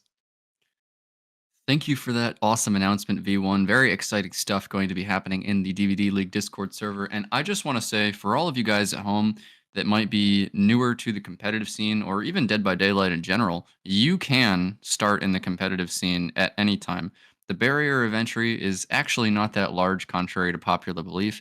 And the vast majority of the competitive scene is super supportive in helping new people to experience competitive DBD and just get better. The journey to getting better and becoming competitive in DBD, all you have to do is start and have a good work ethic. And that is really all you got to do. And then you find a group of friends, people that want to play together and get better. And it just goes from there. The community is really nice. Most people will be super supportive and want to see you get better. So yeah, get out there, make those connections, and maybe we'll be seeing you on the DBDLeague broadcast next. And now back to the grand final. Third set of the day, Spirits, picked by Eternal.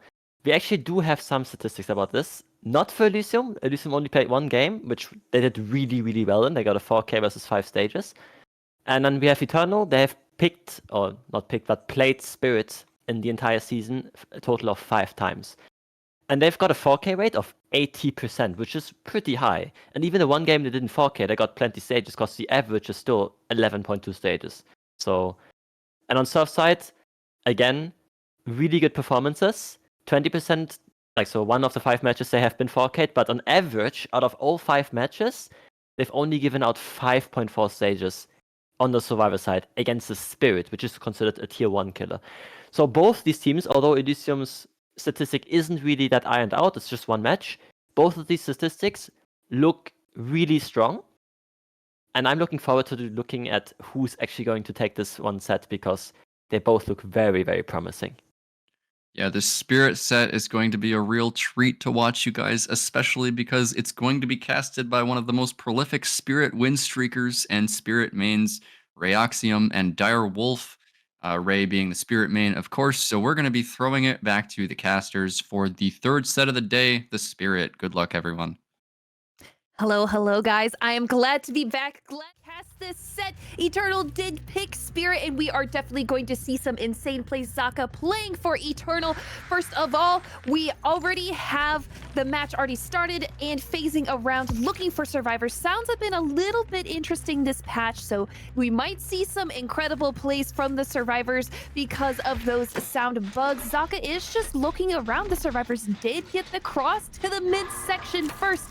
A little bit about Spirit in this set. She is an incredibly good chase killer. There is a reason she is S tier. However, she is a 110% killer, and her mobility is on a cooldown, meaning that her map pressure can be a little lackluster. However, we do have the first hit happening right there, far away from Shack Pallet, which is the only really 100% safe resource.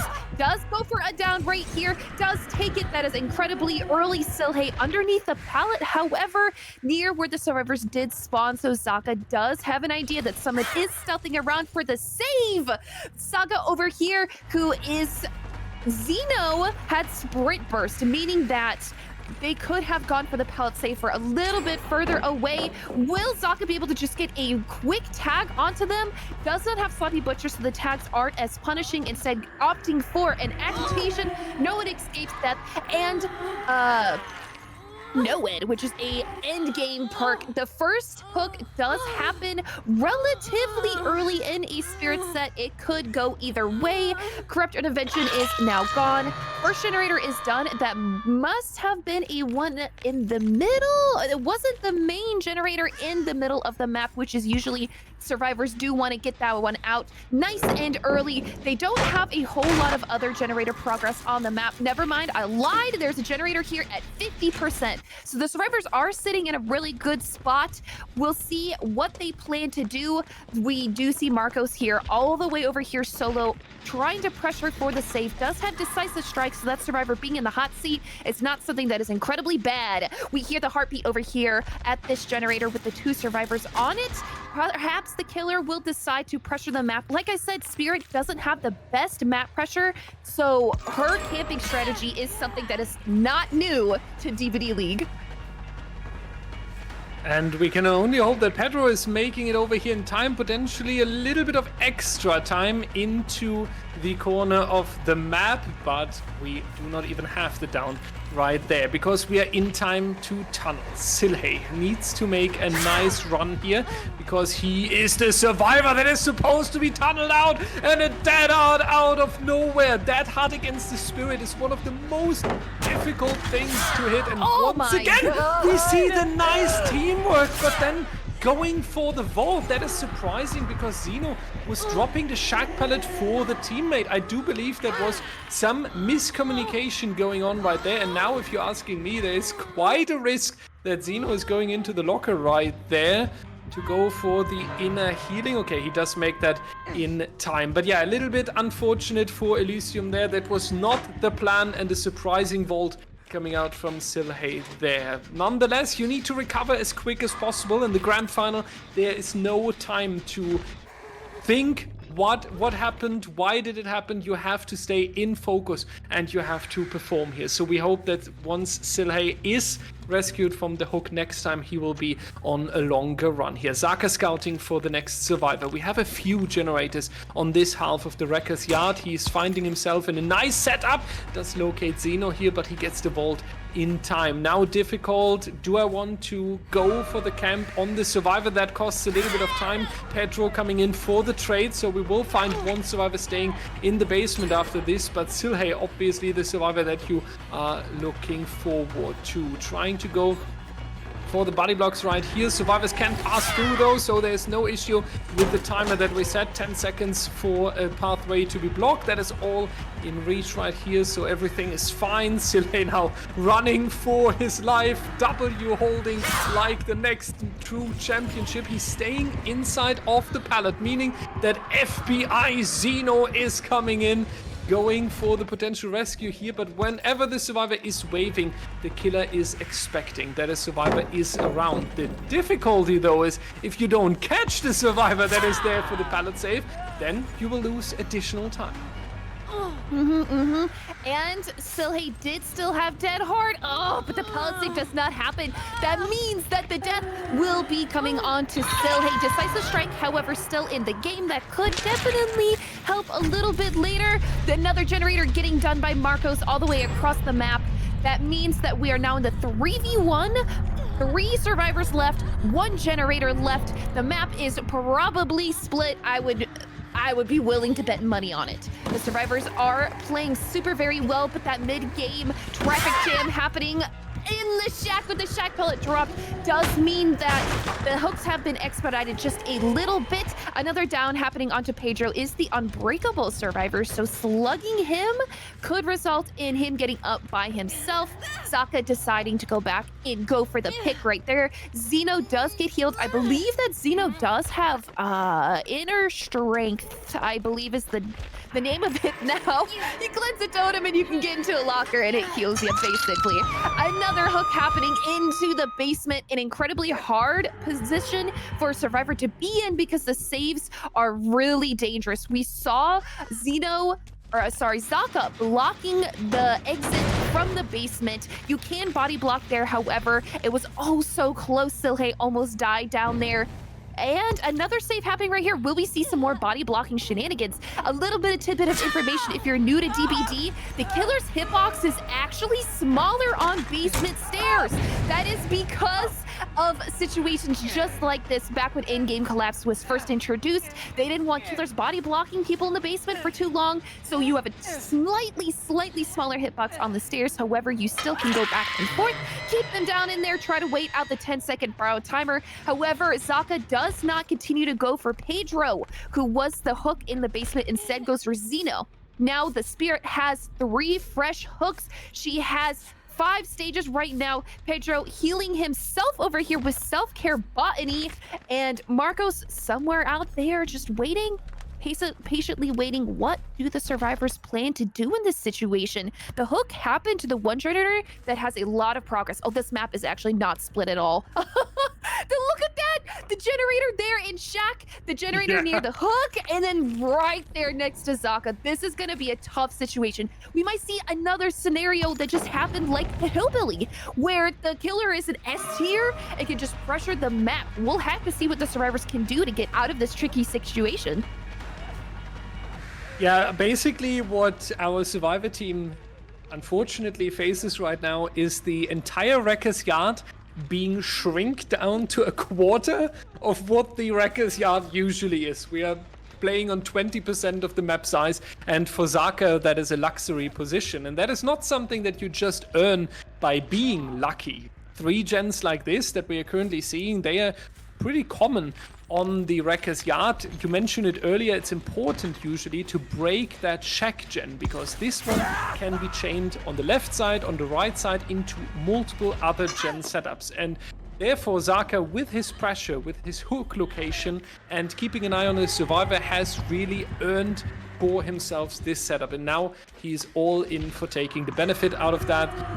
Marcos and Zeno are also injured, so it's going to be really difficult, but there is still room for juicing up with the sprint burst here. Nice to see that confidence into the locker as well, wasting a little bit of extra time. Meanwhile, the survivors of Elysium are cranking out that shack generator, and they're cranking it together.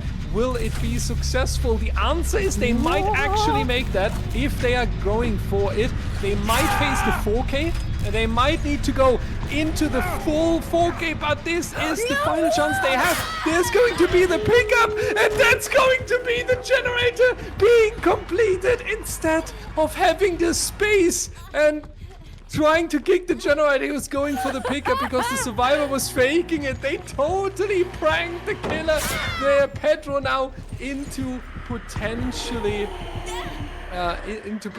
going to be the 4K eventually. But that was great to watch, Ray. That was one of the most sneaky 5th generators coming out that we've ever seen.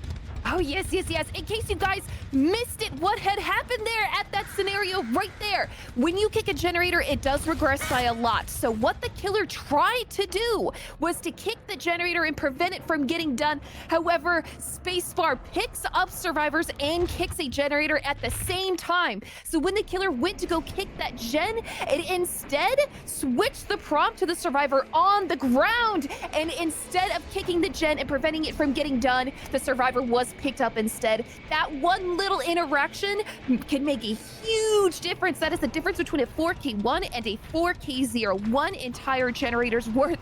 Very well played. That was insane to see live, but now it seems that the survivors have all dead. They're all dead.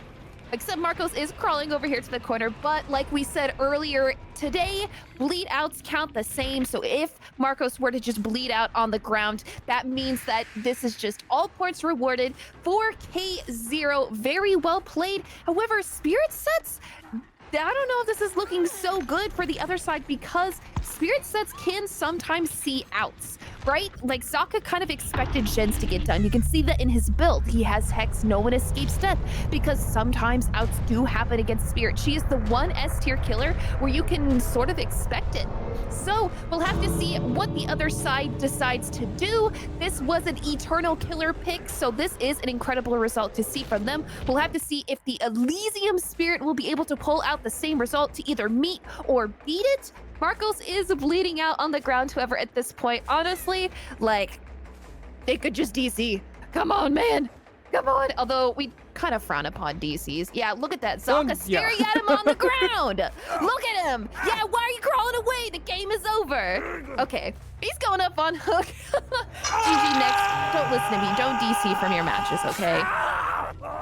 They can listen to you, but then Marcus would not play the rest of the grand final if it turns out to be intentional there. But it's interesting that you brought it up, because obviously it was planned that you bring this topic up, because a few people asked earlier in chat, why is it not allowed to DC from the match when the win condition is met or when the impact doesn't matter anymore? And I'll take 30 seconds real quick to explain that a little bit, because I think it's a very reasonable question to ask that. We truly believe that the spirit of what we are watching would be significantly different if we just go for a DC. I remember in 2021 we had a grand final and there was this very last set, and then there was a very hype moment and the final generator came out and the killer just DC'd and the entire mood was just gone. There was no celebration. There was, they DC'd, and it has an impact if you look at it. And also we truly believe in DBDL, according to our sportsmanship guidelines, that it has to do with some sort of respect towards your opponent. If you just don't say, well, I'm out here now. It's about the competition and about your opponent enjoying it a little bit as well, and just having everything playing out accordingly. That as a quick explanation to everyone who wondered, because as said, it's a very reasonable question, but now we want to hear the analysis of what just happened, especially I think about the end game and what happened there with generator number 5. Prion and Ratz, have fun. Yeah, and that was a really interesting spirit set, Ratz. I mean, getting all 5 generators done is really good for the survivors. For Elysium, now going into the survivor set for Eternal, the win condition is going to be a 4K1. That means that their killer is going to be able to potentially hold on to a 3-gen. But honestly, I think the survivors in that set could have gotten more.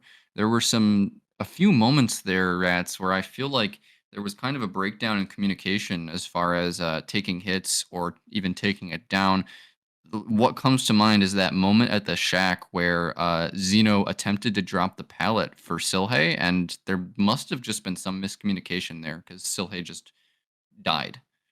It definitely was. I mean, if you look at the gameplay, what we have said in the campfire chat in the very beginning on the Wreckers Yard, how you usually have like the first chase in the Wreckers Yard is a very pallet safe orientated map, and because it's so small and you have so many 3-gens, against Spirit, I can respect the decision to not stack out the first generator being Shack, because if you don't pop that for the first chase, you're going to be in big trouble because you lose a lot of gen efficiency. I can respect that decision. But what we've seen from the entire set is we've seen a lot of pallet saves, right? We have seen the tunout happening and then always dying on the pallet. And Xeno being there with a sprint burst to get the save. And yes, he always got spotted. And yes, one time I think he also got a hit for it. Or 2 times actually. But if you think about it, that's still a tunnel out where it's buying time to go for the pallet save, even if you don't get it. Those additional seconds prolong the 4 versus 1. And if it hadn't been for that one instance at Shack, where Silhe was vaulting out of Shack and died immediately, rather than staying inside and then dying on the pallet afterwards, those seconds would have been crucial to prolong the game in the 4 versus 1 for a longer time to get out, right? Because they were on a trajectory to get the escapes if it hadn't been for that instance. The gen efficiency was there, and well, if you think about it, the hook position would have also not been in the basement, so Xeno wouldn't have gotten a trade from that unhook there and could have played for another pallet save potentially. It was a very punishing, frankly. And I mean, either way, it was still quite a recovery. 4K1 is not unheard of for both sides. Like, it's a respectable result. I mean, definitely for Zaka and the Eternal, but you can always play for 4K1, right? Like, we've seen the statistics that both teams consistently 4K'd on that killer and consistently outed on that killer. So 4K0 is fine, but that also means that Eternal kind of has the upper hand here if they just escape with one person. At the other hand, Xeno has the advantage to just play a 4K1 with a 3-gen situation. It can still go either way, is what I'm saying. Yeah, so we've been talking a lot, Rats, about how you say that Spirit on Wrecker's Yard is a very palette save centric set. Maybe let's explain to chat maybe why that is, because the people at home probably don't have a ton of experience constantly getting palette saves and stuff like that. So we're seeing a lot of survivors when they take a hit, they would rather go and point at a pallet than continue to take the chase. And the reason for that is the Spirit, the fact that she is just so much more lethal when you are injured. These survivors are actually just opting to not take the chase at all and instead waste time pointing at a pallet so that the killer will be scared that somebody is there to save. That is just how oppressive the Spirit is when somebody is injured, that the survivors think the better play is to just not chase. That is definitely one factor, but the other factor that makes it so strong is simply the map, right? Let's compare this to Suffopit or like Artsource Wrestling Place, where you have like this ginormous map shape where it's like with those two bottleneck, like this one bottleneck and then there's two big areas, right? On those maps, rotations take long. It takes a lot of time to rotate around the map to go for saves, to go for resets, to go for pallet saves if you want to go for one.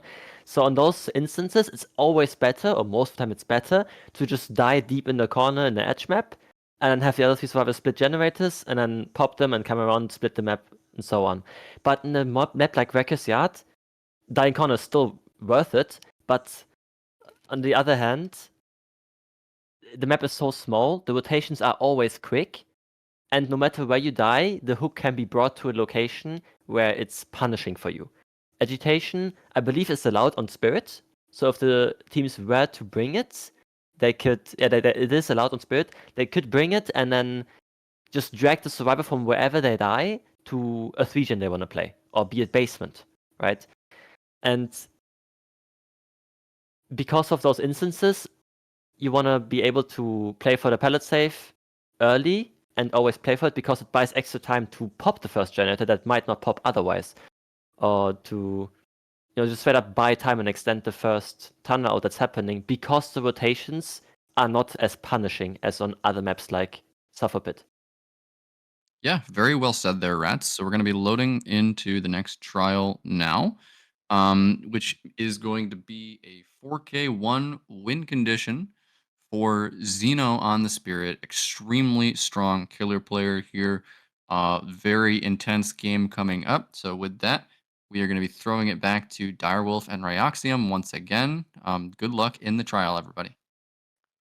Thank you so much for that handoff. We are loading into Trial 6, Xeno on the Spirit. Xeno and Zaka have definitely been incredible Spirit players so far this season. Already easing into the middle of the map, we have an interesting perk on the bottom. I love to see whenever this is included in the killer picks. It is Dragon's Grip. This is a incredibly special perk. It usually only works once, but it can work in a very incredible way. Goes for a swing right there. Spitz almost ate that. But this is two survivors found out really early. A tag happening really early as well. We see the killer has brought duration and speed add-ons, not using Rusty Flute, which is usually a staple in Spirit builds right here because it makes your power come back 40% faster. And duration actually makes your power take even longer to come back. So Xeno is banking on this, giving him some hits right here. Corrupted Invention, Eruption, and No One Escapes Death on the build. Does get the tag onto Spitz, but loses him instead. Does find Dan, however. Kicks that generator, places Dragon's Grip upon it. What happens when it's highlighted yellow? If a survivor touches it, they scream and they become exposed for a duration of time. So you could definitely see that Xeno was trying to play into that a little bit. However, doesn't even need it to get the first down because Dan is dead. Dan is dead over here. Doesn't have agitation, the Spirit doesn't. So she will not be able to take the survivor too far into the map. Wrecker's Yard is not huge by any means, but you definitely want to take those chases into the corners to get the hook survivor far away from the progress gens. We see right here that this generator is popping. That chase going down on there was expertly planned. First generator getting done, first hook happening. The trial has just begun. And absolutely right. I mean, it's crazy that Eternal gets both the full reset on the survivors plus a generator already starting off in this trial. Very, very good work right there. And Xeno will notice this setback on the pressure that he spread. No quick ports anymore onto injured survivors. Besides Dan, the potential target here for the tunnel out, we do see a healthy survivor in the distance, so that's not the one that Xeno currently wants to take. Instead, we're trying to get back onto Dan, who has only the truck to work with here for the moment. Not really with a good pallet or anything like that. A pallet safe. And also, oh, never mind. I overlooked this filler pallet over here, but he's dropping that instantly, showing us that Dan wants to go with a longer chase here, trying to give Eternal some time to get into it. And we are now going to see the down though, Xeno with a very confident teleport right here, or confident face onto Dan. That's going to be the decisive strike though. The second time today that Xeno is facing a quite punishing decisive strike. One generator will come out in exchange. The second one was on the way. Dan going and turning into Edge Map Anderson, but this means that there is more time for Eternal. Look at that dangerous setup. A double gen coming to completion as well, leaving Xeno with 2 gens to go in this trial. And I do think, as Killer, you can sense this pressure that the survivors are currently providing here. He was with a good first down onto Dan. Afterwards, the plan from Eternal working out once more. A punishing decisive strike, a good chase afterwards. Now with a quick save, bringing the target back into the trial as well. And if Xeno doesn't get the tunnel out onto Dan too quickly, we might face a serious issue here. And that serious issue is that the survivors are pressuring the generators. Dragon's Grip, unfortunately, not getting too much value this game so far. Xeno will be trying to get Dan out of the game, maybe into a 3v1. He tries to make the distance to the edge of the map, but a well-placed phase right there will be the end of Dan. GG, well played. See you next trial. Spitz, Nightlight, and Sokka are the only survivors left in the game. Nightlight pre-leaving his generator that actually had quite a bit of progress, and these generators are not as tight as we saw the last game. It's not a 3-gen, but it's not the worst. If they can defend, the killer can defend the generators in the middle of the map, that would be incredibly useful. However, there is a generator that is very close to popping in that tight 3-gen sort of area, and Xeno right here is not able to pressure the map just yet because the survivors are stealthing, and they are stealthing hardcore. Sokka, however, is just working on the generator that was at 0 progress. Jump scare right there. Smith's throwing a piece of wood right in the face of the Spirit. Does get a stun that does just buy a couple of seconds because Sokka is working on that generator in that 3-gen area. Xeno might not know exactly where they are. Nightlight, again, pre-stealthing away from the generator. You can definitely tell that their comms are working. Clear, clean comms. Takes a tag, Nightlight does, and will just be trying to take a little bit of distance right here. Does have live? Oh, the Spirit had swung right there. Nightlight would have been cooked. Goes for the vault, does have a filler pallet right here, so that will not be the death just early enough. Stands too close to the pallet and will be eating that one right to the face as well. Sokka hard at work on his generator, and you could only bet that Spitz is also working on the one that is all the way across the map. That might be 2 generators done. So the win con will not be met, but the tie con could definitely still happen in the end game. If the Spirit's no one escapes death does pop off, all the survivors could be slugged and dead. There is no deliverance allowed. Decisive strike wouldn't even work in endgame if it was still in here. The same does happen to Nightlight. If Xeno can get all of these survivors down, that will be the tie, but it will be tricky.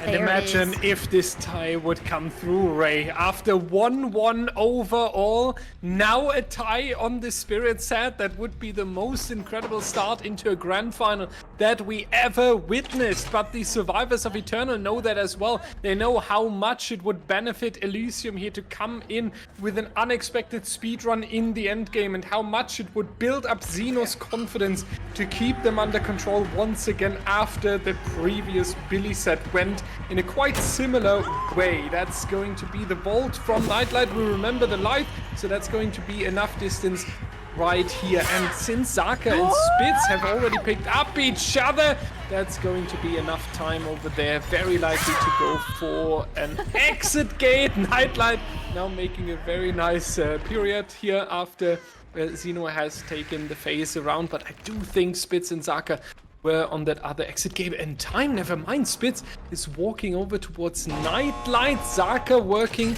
on this exit gate over here. It will not be enough time, but remember that Nightlight worked on the other exit door. All of this is coming down to a few seconds. The sprint burst saving the day. Here potentially Zeno losing some precious seconds while going for Zaka. Spitz prioritizing the exit switch because it's important to get one survivor out of the door. And honestly, we are talking about just a few seconds here. They know that they have enough time to even take 2 survivors out of the door here, meaning that Eternal has done it. They are going to take the second set point for themselves, 2-1 in favor of Team Eternal. Wow. The fact... Yeah, Ray, the fact that we are only talking about a few seconds here, once again, is showing us how close Eternal and Elysium really are. Because there was not like 1 life less or 1 sprint burst less, and this might have been the slug that Zeno was looking for. On the other hand, of course, Eternal is not having these perks just for fun. They plan with it and they make the strategy around it. So they have played this very, very perfectly. Before we are handing you back to our wonderful hosts, we do have another announcement to make. A few people have already seen it when they hopped in earlier. A lot of you haven't seen it just yet. It's not only the grand final today, and it's not only the reopen of the team leaderboard that we won introduced. We have more in store for you, and we'll take a quick look just now. Gentlemen, we hope you enjoy the grand final so far. This is an update from the event management department because the next event, the annual spooky season tournament All Hallows League, is around the corner already. At the end of September, all the way to November 2024, we are going to dive into the next tournament on the biggest competitive stage for DBD. 16 teams going to be here fighting in a group stage and later on in the playoffs for a guaranteed prize pool of $2,000. But due to all the community support, we are already above that level. You can register your team very soon, starting tomorrow in our Discord server, !Discord to join our community and signing up for this event. And now you are going to ask yourself, why is it so important to talk about the All Hallows League ahead of time during this grand final? Well, because what's ahead of us is going to be exciting, not only for this event, but for the entire way how competitive Dead by Daylight is played. Our rule committee has cooked up a truly revolutionary balancing. We are going to remove the killer tiers, meaning that the only thing that's remaining are a few general balance restriction, leaving more room and more opportunity for individual team strategy and nice combinations of some perks. Last but not least, we're going to have the change twice about the killers. First, we are untying the killers from the designated maps. We heard your feedback. It can be boring seeing the killer on the same map every time. That's why maps will be pick and ban soon in the process of setting up the match, and the teams will only know the map very close to the game, meaning that we are testing the teams in a whole new level.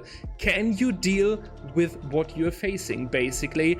And you see it already in terms of the killers as well. The Halloween pool coming back, meaning that we have a few normal sets for the competitive spirit, and on the other hand, some truly iconic challenges ahead of us. Think about a silent jump scare Billy racing across the rotten fields, or a silent huntress lurking around the corners of Larry's Memorial Institute. This is ahead of us, the All Hallows League. Ladies and gentlemen, let's have a cracked rest of the grand final, but we are excited to see you soon when it's about to be welcome back to DBDLeague. Ladies and gentlemen. Announcements are exciting, but what's also exciting is that Eternal just won another set, going up 2-1 in this series, taking a lead again, going into the lead against against Elysium. I like names.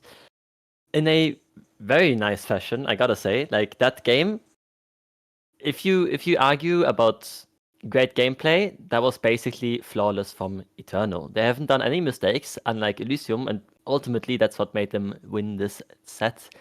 The next set is going to be the Deathslinger, picked by Elysium.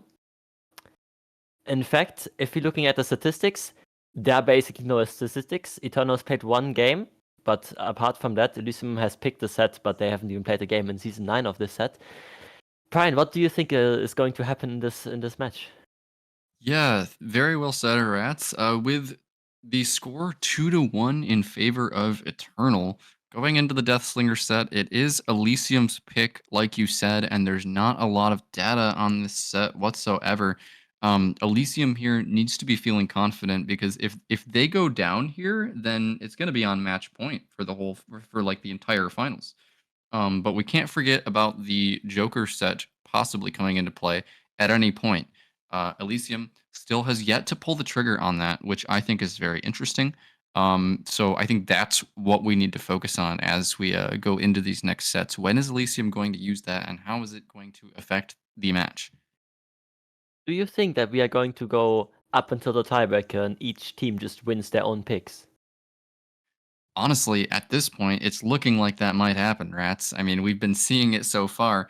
With this is Elysium's pick. We haven't really seen Eternal play it at all, but on the other hand, Eternal's survivors are just on fire right now. They are performing so well. Like you said in that Spirit set, they were pretty much flawless, and that's what allowed them to get the win. If they continue the way that they're playing, they are eventually going to win one of Elysium's picks. I think so too, honestly. I think ultimately right now we're playing a lot of killers that require a lot of teamwork, right? And from what we have seen today, let's just focus on today. Eternal has been the team that has been a lot more organized, I would say. They have come in prepared. You could argue maybe they have scrimmed a lot more than their opponent. And you can see that they've been playing together a lot more maybe than Elysium has. Maybe Elysium struggles to maybe find the team synergy, and I don't know. It's like I'm missing the fire that Elysium had in the entire Season 9. And it's been 2 months, yes. I mean, we've seen how Elysium has been the favorite in the finals of this match. Like 2 months ago when we played the finals of the playoffs, where it was the same teams. And Elysium had been by far the favorite. It was a close match, but by far the favorite. And now we're coming back at this 2 months later, and the tables just turned, right? Yeah, for sure. Elysium really needs to get it going. We know they can, but they're running out of time to do so, especially if they go down on match point here against Eternal, who is just playing so well today. But I mean, the tides can turn at any moment. You never really know what's going to happen in these games. So yeah, Deathslinger set number 1 going to be coming up, and we're going to be throwing it right back to your favorite casters, Direwolf and Rayoxium. Favorite casters? I don't know if I would say that. But we are loading in Xeno on the Deathslinger. I love Deathslinger sets, especially on Suffocation Pit. He is an incredibly volatile killer, sort of like Billy. Not that he's the same strength-wise, but that it's just results can vary so very wildly. It could be a 4K or it could be like a 4-stage. It could be anything. This killer has a high skill cap. Oh, another survivor in a locker. You'd think that they would learn. Although that was Elysium that got pulled out of the locker. Maybe we'll see Eternal as well. Searching around. Oh my god, please go up to the locker and open it. That would be insane. Looks around there, looking for a survivor. This map is shaped sort of like a bone or a bow tie, if you will. The middle of the map is a little bit hard to stealth past. You can see that Xeno does have corrupt intervention, except it didn't actually split the map incredibly well. A first hit tank happening right here. Dan will be taking the first hit of the trial shack pallet. Already thrown at 5 gens. Somebody called the police. They do have... Oh, going for a shot there would have been insane. You can see the Deathslinger skills coming through. A high skill killer like this does require some interesting plays. Shack Pallet is now gone. Dan will be trying to take the chase over here, but it is Deathslinger is really difficult to last in chase. Bringing up the gun, faking the shot. Dan is just sort of accepting his fate. There's no filler pallets over here whatsoever. Will be going down. That is a relatively early down, I would say, in a Deathslinger set, but like I said earlier as well, volatile. It is incredibly hard to last against a Deathslinger without walls in place between you. The Deathslinger does have agitation, but this is suffocation pit. The distance between each side of the map is pretty huge. So Dan going down in that corner means that, yeah, I can take you closer to where I think the survivors are, but it's not gonna be as close as I would like it. Xeno doesn't even have any regression perks. Doesn't have anything. Just has Agi, Noad, and Rancor. Oh my God, if we can see a Mori in endgame, I would love that. I would be so ready for that as well. So let's hope that Zaka is surviving until the end. And then, unfortunately, we have to sacrifice him for content, basically. We are ready to do that. Until then, the survivors are so far taking a pretty careful approach. 3 of them are still perfectly healthy. And Dan, as the injured survivor, made it as well and is not going to be in the typical tunnel out chase immediately, meaning that there will be a few additional seconds that Team Eternal earned for themselves here. Rancor giving a little bit of information. We can see that the survivors are splitting up individually, something that is very punishing, especially against the 4.4 killers that have reduced mobility and cannot check everywhere on the map at the same time. And we need to make sure that we are getting this down here relatively quickly. It's going to be eventually the case, as Dan has brought us to the famous comp corner. Second stage onto him. Going to plan according to the tunnel out that is currently happening. Zaka rotating already to go and assist the team member a little bit, and looking on these gen pressure that we have from Eternal, 50% over here, 25% over here. It's not as much as I was expecting, but it's basically 2 gens getting prepared here, so Xeno needs a little bit more than just tunneling it. Yes, indeed. These survivors are doing an incredible job of trying to split the map. Oh my God, there's so many gens on that other side. 4 of them still? They definitely need to break that. I think that is exactly why we didn't see Dan even attempt to cross, because these gens just have to be done. However, the killer is staying on that side of the map where there isn't a 3-gen. Suffocation Pit usually does spawn at least 3 gens on either side, but the RNG can be a little bit difficult. Dan is dying here. We are seeing the 10 extra seconds added. It does like make it a little bit difficult, a little bit more punishing to camp right here. If you're new to comp DBD, they are not allowed to self-unhook. So even though the Deathslinger is right up on his face, recharging that bar, he is not allowed to take it. You know, comp DBD has existed long before that was added, and it would be incredibly difficult to rebalance everything now. So that survivor will be biting the dust. The survivors are able to get those generators done, and I do believe the map is split in an incredibly healthy way. That generator there, very, very far corner, and the 2 generators over by where Dan is dead. 3 stages and no survivor. No, we got a survivor here located, but the map is beautifully split. There's no pain resonance. There's no generator slowdown. This is looking like, I would say, best case scenario is a 7 stage, unless the killer can snowball in endgame or get some Rancor Moris going on. The survivors definitely have knowledge that is in the game, because whenever a generator gets done, the obsession does see the aura of the killer being revealed. Ooh, and cigar value right there. Back on the chase, we'll see if Zaka can last in the middle of the suffocation pit. Incredibly, a lot of chaining tiles. Is there a survivor? Oh my God, it gets right back up. Oh my God, we're gonna see a Mori.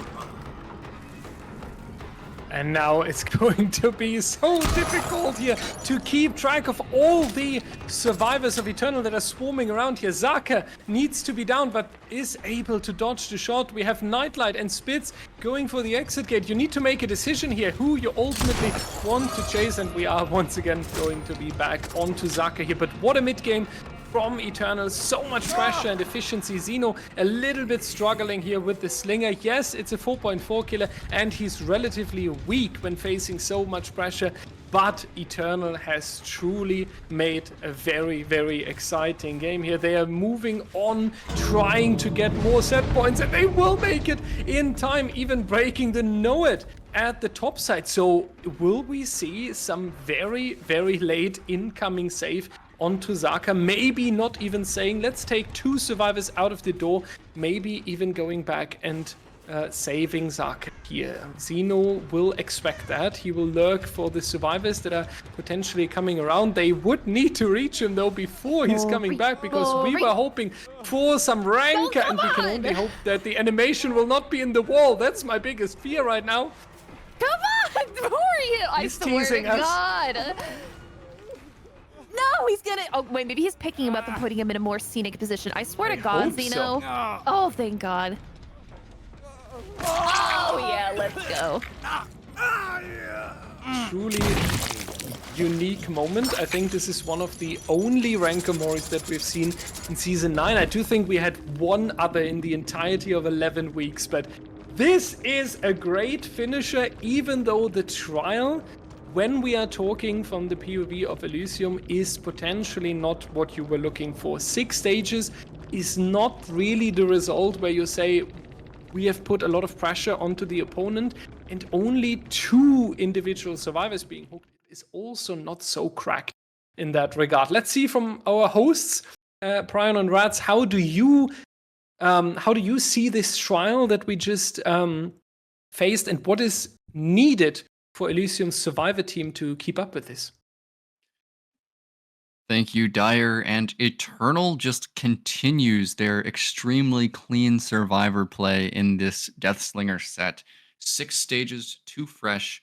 Not the result that Xeno was looking for there to bring Elysium back into this series, honestly. I mean, we have seen better results on the Deathslinger on Cephopit, but we've also seen a lot worse results. It's really middle of the road. Lots of room for the survivors to work here. I mean, they're going to have to get a really good result now against Eternal's killer. But this still could go either way. Like I said before when I was talking with Ratz, the Deathslinger set is very intense in that the killer can easily get in their own head and start missing shots. And I wouldn't be surprised if we could even see 3 stages or less in a game where the survivors are just juking every shot. That kind of thing is certainly possible here, Ratz. And going into the next set, that is exactly what the survivors of Elysium need to do. Eternal doing Eternal things, no? I mean, we've seen that in the, what was it? The first set and the third, the Spirit and the Artist, right? And now they're actually like competing to take away a set pick from their opponent. I mean, yes, you say middle down the road, but effectively we always say, well, expected result is this amount of stages or this amount of stages or that. But realistically, in the actual tournament, most of the time we see like a lot more. So although the expected result, if you argue that, would be maybe 6 stages or 7, a lot of times you just see a lot more or a lot less, right? And it can definitely go either way, 100%. Yeah, this game definitely is not over for Elysium, but if you are the survivors, you're a little bit worried there because you would have wanted more stages from your killer. I mean, it's great that we got to see the Rancor Mori here, but honestly, Ratz, I'd say Eternal is in a really good position to put us on match point. They definitely are. I think, honestly, if they have, I'm not going to spoil what builds they're running here, but I've not even looked at it, but if they locked in a preferable build to make up this win con that they are now playing for, right? They can't change the builds. We've seen that before on the Spirit set when Xeno was forced to run Know-It because that's what he locked in yesterday, although his win con was a 4k1.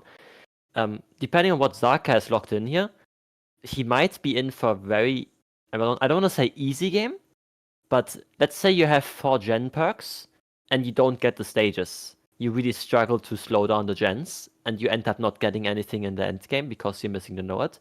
On the other hand, if you have Know-It and you have maybe like a Painless, if Painless is even allowed on Deathslinger, I don't know what I'm saying right now. Slinger is tier 2, so Painless should be allowed. Am I tripping? Painless is allowed, right? No, Painrush is banned on tier 2 killers this season. Now, Painrush is banned, but if you have a Noet, a Corrupt, and maybe a Pop, let's just argue Pop, and you get a hook next to one generator that you can then camp into second stage and snowball, maybe not even snowball, you just need to like get a few stages to then get in the end game one fresh hook that you can confirm, right? Mm-hmm. And also what this makes this win con even worse for Elysium here is that it's not only 6 stages, but also 6 stages with 2 fresh hooks. So if Zaka was to get 6 stages as well, but on 3 survivors, then they would also take away the set point. Yeah, that's definitely well said. The 2 fresh hooks are going to be very important. That doesn't give Elysium very much room to say take hits or trade to try to prevent a tunnel out, because they could be unknowingly giving Zaka those 3 fresh hooks that he would need to be able to eliminate a tie scenario. Exactly. So let's see. If you had to just put it shortly here, Ratz, like what is the path to victory here for Elysium? What do they need to do to avoid a match point? Elysium, they need to have a first good chase. Because once the first down happens, you're not going to pellet safe because it's a Deathslinger, it can just drag you out with a shot. So you get on the hook. What I would then expect to happen is either, like the killer should be proxying around the hook to deny a free unhook. Meaning either the survivor on the hook goes into second stage, or you get a hook trade. Either of these things work out for the killer, because then if you get a hook trade, all you need to do is do the same again and then get a fresh in the end game. And if you fall second, all you need is one more stage after. You can just leave the hook, chase somebody else. They have to rotate and get a person reset. And then also get another fresh in the end game. If you have Noah, that is. If you don't have Noah, this makes the end game a little bit more interesting because you don't have the one shot down. You actually have to tap them up twice and people can come in for hit tanks. But even without Noah and Escape's death, it's really tough. Because I know it's more like knowing what you need to get in an instance like this, where it's not many stages, and you can exactly play for what you need to do, is very favorable for the killer side. Yeah, good analysis again, Ratz. And going into this second side of the Deathslinger set, tall order for the Elysium survivors here, guys. But also, let's not forget how much pressure is on Zaka here with the Deathslinger, such an aim-intensive hero. Zaka, how is your mental game here? Are you going to be able to hit your shots? Are you going to be able to come back from it if you're missing a few shots, getting juked? Really, everything comes down to this match here. Will we be seeing a match point scenario, maybe forcing Elysium to use their Joker card here? We're going to be throwing it over to Direwolf and Rayoxium once again for this very intense Deathslinger set. Thank you so much, guys. And I think what you said is really important to keep in mind, that early game having a lot of impact on the result. We need a long early game. We need a long first chase, especially from these survivors: Silhey, Zeno, Marcos, and Pedro, taking it for Team Elysium, Zaka for Team Eternal. On the killer side, obviously Zaka aiming to get the third set point already. 4 is what you're required to win, so you would put yourself in a very good position here, and looping with friends was never more accurate than right here. Nice block though from Zeno, helping the team member. Therefore, Silhey will still go into deep wound, but with a lot of distance compared to being fully reeled in here by Zaka. Therefore, we can tell that Elysium is opting to go for a long early game, but it's not looking too good at all here. Silhey, though, luckily dodging that shot, and that might be very punishing now, because Zaka needed that down in the early game to really make the pressure work for himself. Zeno being spotted here behind that chest is going to be the next injured survivor, and he might have a more difficult time coming out of here, because the cigar is going to reduce the cooldown, but Zeno also slipping away last second. So the Elysium survivors coming in with a lot of risk, but if it pays out, then they might have the early game they need. We have 2 injuries already, but we can see that this first chase is not going as well as it did in the previous match. The survivors are able to make it to this main building. Xeno was caught out, possibly hovering for either a flashlight save or a pallet save. Beautiful Alucard, however, will be found out possibly by the blonde hairs on his head, and the survivors are diligently working on the generators. We can see that Marcos is working on this mid-gen right next to the ruin totem. However, now it's going to be regressing, and we hear screams and aura reveals in the distance. That is Hex Face the Darkness. This is an incredible perk to see in a set such as this. It is very good at fighting survivors. It triggers whenever one survivor takes an injury and continues to stay injured. You can get rid of it by either cleansing the totem or healing that survivor. However, it's still in the game. In order to get rid of that totem, you need to cleanse it. That actually wasn't the ruin totem at all. That was the Face the Darkness totem. Goodbye. I had this very long explanation for absolutely nothing, but that totem actually can serve as protection for the ruin because it is now still in the game. The survivors had to take that time to cleanse it instead of working on a generator. First hook is happening. 1 generator is done. This is almost exactly mirroring the last game. Yeah, and we need the pressure that was built due to this relatively long chase into the generators and this efficiency. This is now what needs to start picking for Team Elysium. Surprised that they are going for the rescue this quickly, especially with allowing an injury onto Pedro here, who's now going to face the typical window mind game with the slinger where you're trying to shoot through it, and it's important that Pedro stays the winner here. Stackers! Now going down right after winning that. I apologize formally towards the team here, and that is very unfortunate because Pedro just made such a nice move there on the window, now going down a few seconds afterwards. The good news is though, it is a fresh hook, and this is where the 2 trials that we see on the slinger are now going to differentiate from each other, because we do have 2 minutes and 20 seconds of hang time on this survivor, and not as in the previous trial having the early elimination coming through Dan. So we have more pressure available, more survivor resources. We have a nice 3-gen on the top side, so beautifully for the survivors to work on at the moment. They don't need to worry about it too much, and all of these are things where Elysium can potentially strike, and where they very potentially and very likely can pull the game back for themselves here. We are seeing that now Zaka is opting to go back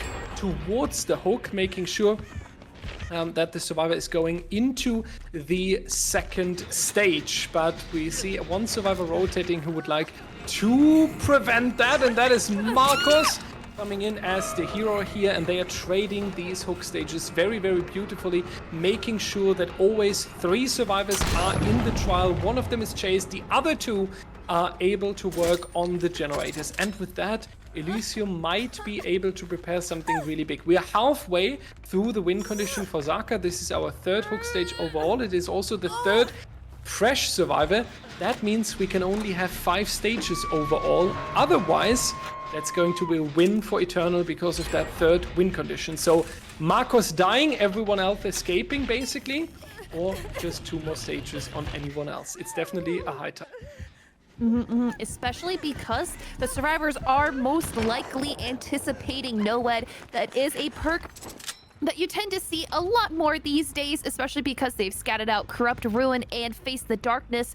So, you know, NOED could possibly be the only perk that's left in the game. Marcos is rotting away on that hook. I know you said there was a 3-gen, but I honestly don't see it. This is kind of a really spread out 3-gen. Zaka has decided to leave the hook. The camping strategy is no more, especially because you only need 2 more stages. What they can opt to do, the killer can just go chase anybody in the game, and then hopefully get a NOED totem spot right here. If Pedro goes down and dies, then that's the W right there. It is looking very, very bad for the survivors, especially because Pedro goes down near the hook where Marcos is. That will be another stage. It's looking bad. I just gotta say, it's looking kind of bad. Ooh. It does look bad, yeah. When you are facing a situation like Elysium right now, very often the players are opting to throw everything in, because if you take 7 stages and lose the set, or if you are getting 4K'd with the generator standing in worst case, doesn't really make a difference, right? So they are throwing everything in that they have, but as you mentioned, we need Marcos rescued from the hook. We need Xeno escaping the trial, and once Silhey is going to be hooked, that's going to be the next set point coming out for Eternal, being the 3-1 so far. Now this would mean that Eternal needs to win one more set, then Elysium gets to pick one of the sets they lost, and then if Eternal takes that once more, then they are winning this grand final. Now you will ask, why has Elysium the right to replay a set that they lost? Well, that's due to the double elimination nature of the playoffs. Usually a lower bracket team, and this is Eternal in this case, would need to win the entire grand final twice. So if Eternal wins today, usually we would come together next weekend and play another best of 7 that Eternal needs to win. In DBDL we are cutting this short, but at least we're giving the winner bracket team Joker set, essentially. That's how we call it here. They are all coming back. I do think it's nice now for the mindset to try and rescue that survivor. If all 4 survivors would go out of the door, you can definitely take a little bit of confidence away from it. Also, you can test how Zaka is defending in situations like this, and then you can take the knowledge that you earn in this set for the potential next set. So it's totally understandable that Elysium is not just leaving the trial here and instead opting to go for 4 survivors out of the door. Pedro is taking the injury here. Xeno is going to run towards the exit gates as fast as possible, but will be caught up. It's going to be Zaka reeling him back, and it's looking like, Ray, that plan is not going to come through. No. I mean, you've already lost this set. Might as well try to go for some goofy shenanigans. Xeno will be up on the hook, however, and there's 2 injured survivors out there. They might just be taking this L and moving on. Eternal is showing that they are going to win this tournament. They're absolutely demolishing through these games. What is our next killer, actually? I believe it is... Clown. The one and only. Oh, Clown. Okay, I see. Well, you know what? We will have our hosts describe to you the next trials, what is in store for us. Prion, Ratz, please take it from here. Thank you so much. Yeah, Eternal. Eternal is no clown team, obviously, as we can tell from this set that we've just seen.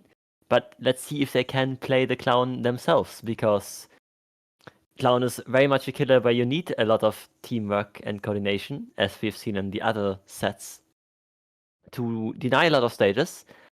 But I would like to also touch on some of the plays that Elysium has done here.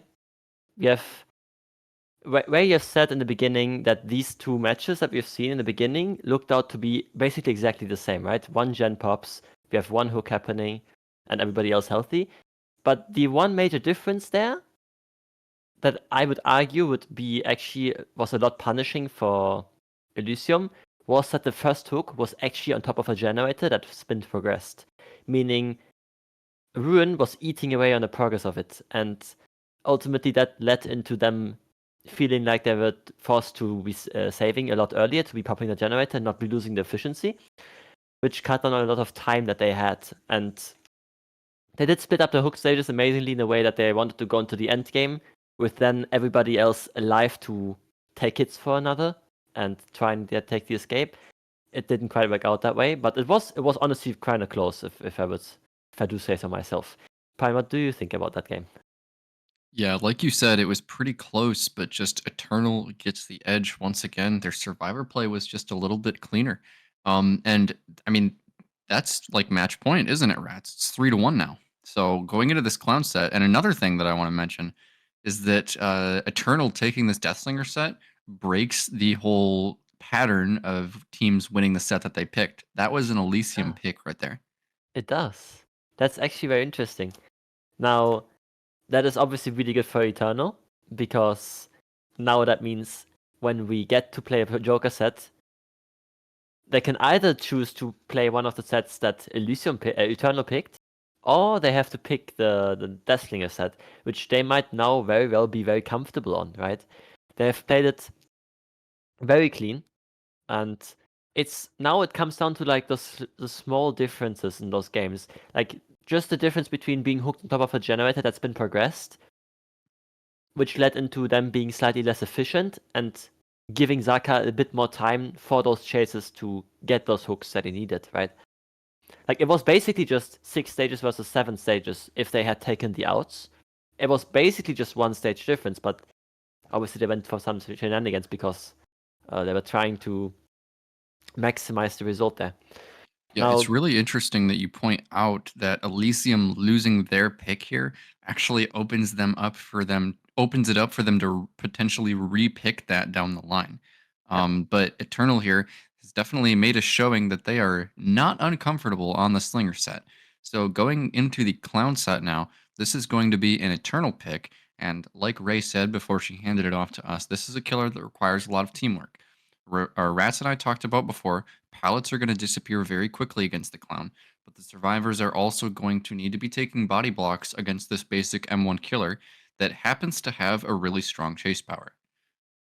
Now, Clown is a tier 3 killer, meaning if I scroll down to the balancing, tier 3 does not allow all the major healing perks, all the S tier perks like Deliverance, obviously, but also bans the key exhaustion perks. They still have Balanced Landing, but they do not have Lithe, they do not have Sprint Burst.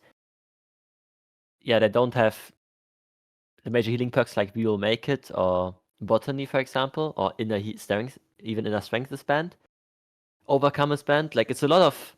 They're very restricted now. They have to play well in order to get a good result. They can't rely on their own perks. They have to rely on their team play, their coordination. And with that being said, we are already loading in, and we're handing it back to Ray and Dyer. All right, now we have loaded in. We've got Nightlight on the Clown. Look at this incredibly cool and interesting build. We've got Forced Hesitation, No and Incorrupt, of course, and then Dragon's Grip, a perk we still haven't seen any value of. Ooh, we've got Pedro here already going for a 1v1, a swing and a tag. That will be Pedro taking a hit very early into a regular M1 killer set, although can we really say regular M1 is the Clown? He's got anti-loot bottles. The Clown, however, is a lower tier killer, so that means that there's a lot of restrictions for Survivor. We can already even see it in this build here. Quick and Quiet, Dance With Me, Head On. I don't even know what that bottom perk does. That's how little used you ever see it. Pedro is trying to win this mind game at this palette right here. It's a little bit safer. Nightlight goes for a ambitious swing. Does not get the down, however, still trying to go for mind games here. Gives himself a little bit of a speed boost that makes your lunge just a little bit longer. And we see a rotation! It's too late! Xeno will be getting there just at the tiniest bit of slowdown time. Forced Hesitation does make Xeno go a little bit slower for about 10 seconds, but Nightlight is not able to get that free hit right there. That could be game-changing, to be honest. However, that first down happens so early. Refuge Yard is not that big of a map in terms of M1 killers such as this, so this is an incredibly good start.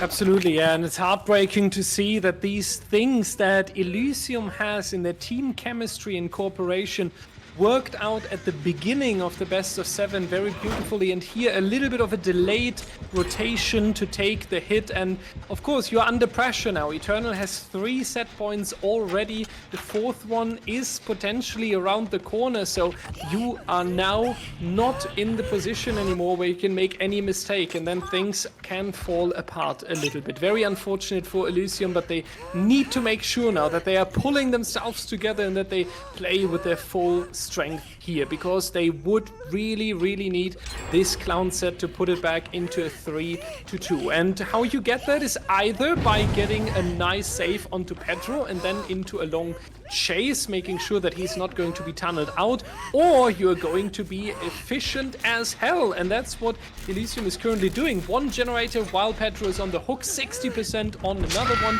and one survivor lurking. Unfortunately, not lurking close enough to get the rescue in time. We are now going into the next one here. Xeno with patience on the pallet. That's a very, very nice smash hit, going to take the distance, but the injury is going to come out over towards the tier now. Not the best spot where you want to be as well. 50-50 mind games, and the medium vault is ultimately shutting it down here. Elysium definitely under pressure. We can tell that Nightlight is about to take over the trial, but the light at the horizon is that Pedro is going to be fully healthy, so Elysium will keep 4 survivors in this trial.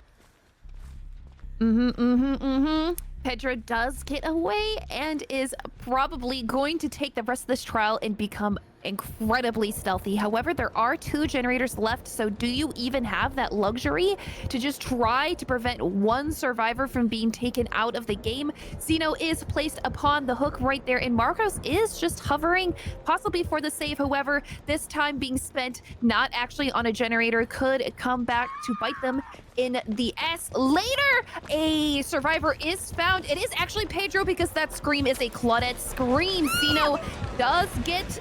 Oh my god, I was gonna say he gets the save for free, but he actually doesn't. Look at that save happening. Resi a little bit faster. However, now Xeno is force hesied. That means 10 seconds of extra, incredibly extra slow right there.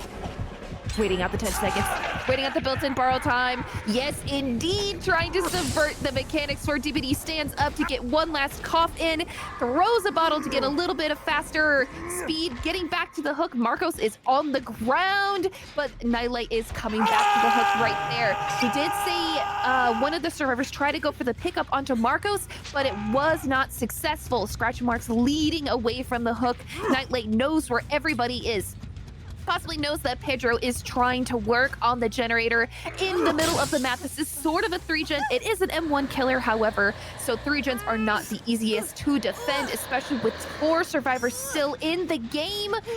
Yes, no, there we go. There's Silhe. Pedro was by the hook at this point. However, how can you try to just have one survivor stay out of the way, stay out of the game, especially now that Xeno is also on death hook? You've got 2 survivors that are dangerously close to making this a 3v1. It is Clown, so a 3v1 even in a 3-gen could definitely still be won, but Nightlight is playing out of his mind, doing a textbook classic, very well played Clown set. Marcos being in the base, it makes a save on him a little bit more dangerous. There's 3 fresh hooks in the game, 1, 2, 3, 4, 5 hooks overall. That's not a bad result for Clown, not at all.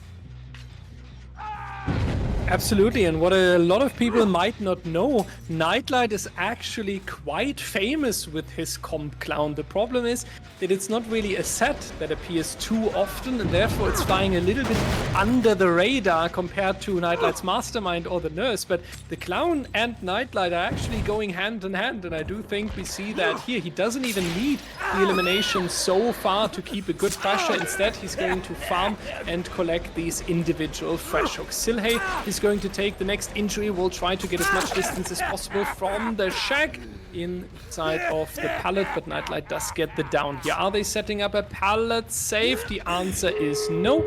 Elysium is currently busy with the final generator that is now coming through. The good news is for sure that you have the fresh hook going into the basement. That would be 3 additional stages, meaning that we have 8 stages overall on 4 survivors if Silhe would just die in basement. Now, considering that Elysium is under pressure here, they might want to consider getting Silhe out of the basement. On the other hand, in the previous 2 sets, things didn't really work out, and Eternal is in a good position, so maybe taking what you have and 100% securing these 8 stages might be also a good alternative here. Not that you're now going in trying to do something heroic and then you end up with 10 and 11 stages.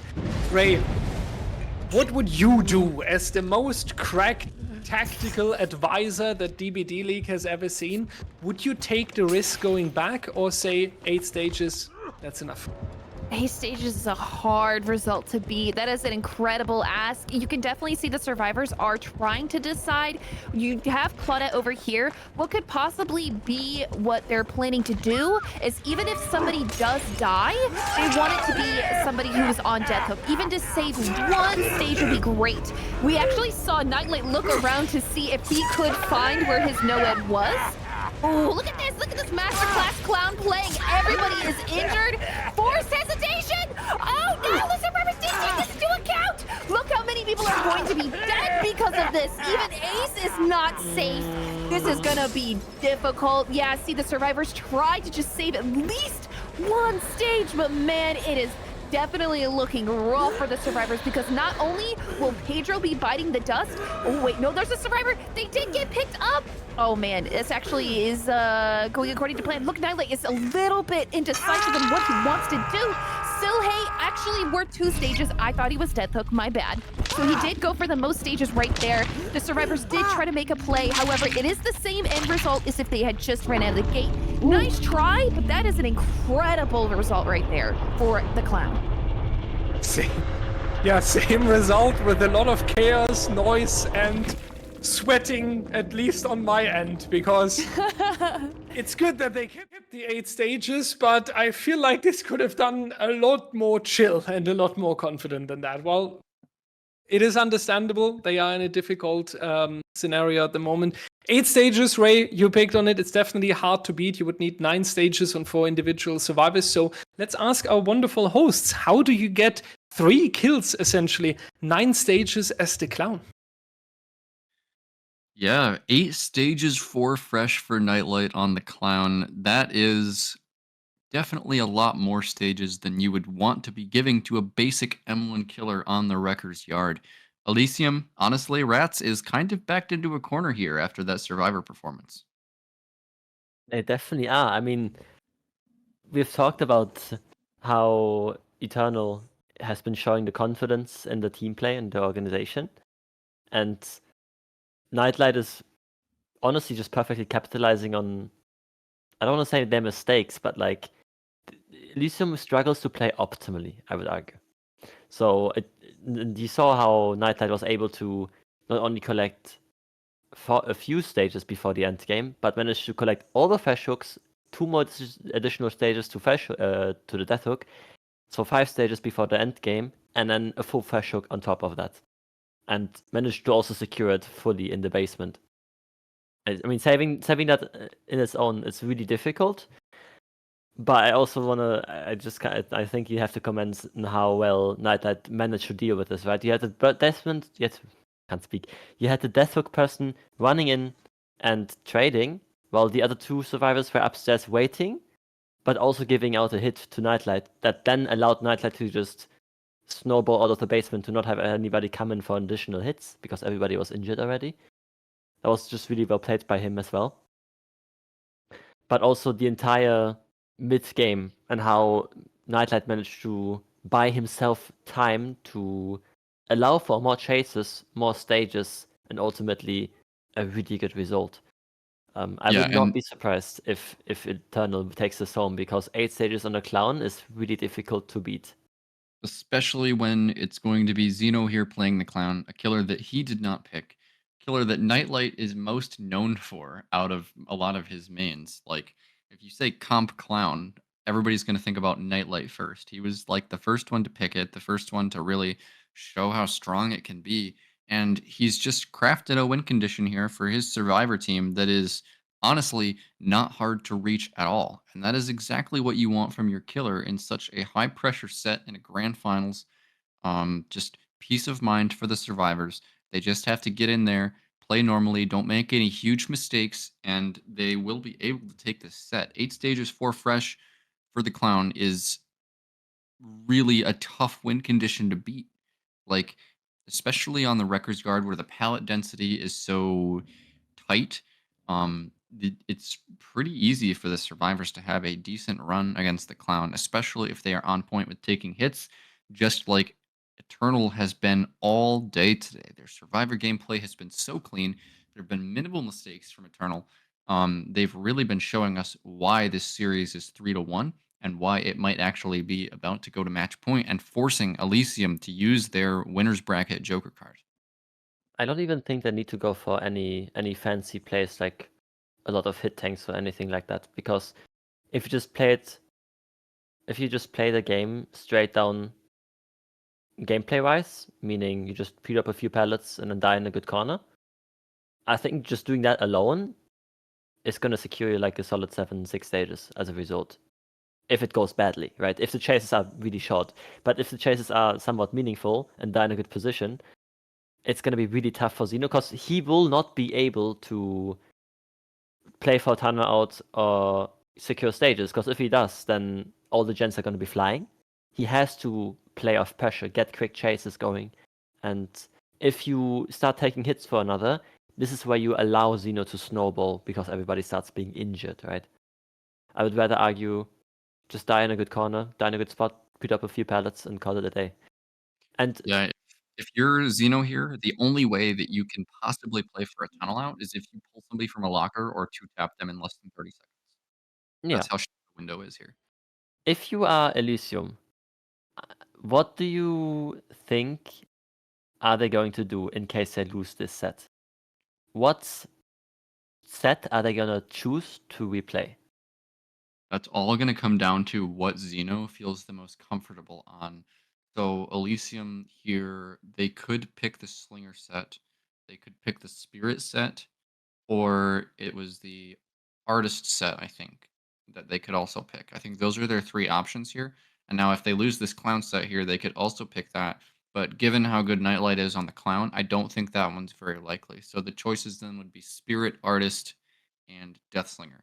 Deathslinger is the only one of those that was actually an Elysium pick, but I don't think that means 100% that Elysium is going to choose to replay the Deathslinger. Given how they lost that and how good Zaka was on the Slinger, that's definitely not a free win for Elysium. It's a really hard choice here, Ratz. They've got 3 or 4 sets to choose from. Some of them are like clearly Eternal favored, but they've lost on all of them. So it's going to come down to, I guess, just what Xeno is feeling. I think we're going to see the Deathslinger set. Because the Deathslinger set, on paper, although it didn't look like it, was by far the closest one, how they were matched, right? Like, Xeno could have gotten a few more stages on killer side, while they also could have gotten given less stages on the survivor side. So they only lost like by a few stages if you look on it from the point of view when they could have just left, right? I think we're going to see the Deathslinger set. But first things first, Eternal has to win this set. It's a Clown. It's an M1 killer. It's Reckless Yard though. There's still things you can do. I'm interested to see what kind of build Xeno's going to run, because we have seen Xeno being cooking a lot in the past. Let's see what he's going to choose to bring. We're currently loading into the trial. Yeah, so loading into the second half of the Clown set here, it's going to be Xeno with the weight of the world on his shoulders here for Team Elysium. Can he prevent Eternal from getting to 4 points here? So much pressure here on Xeno, on a killer that he did not pick. So much pressure here. Once again, we're going to be giving it back to Direwolf and Rayoxium, your casters, for the trial.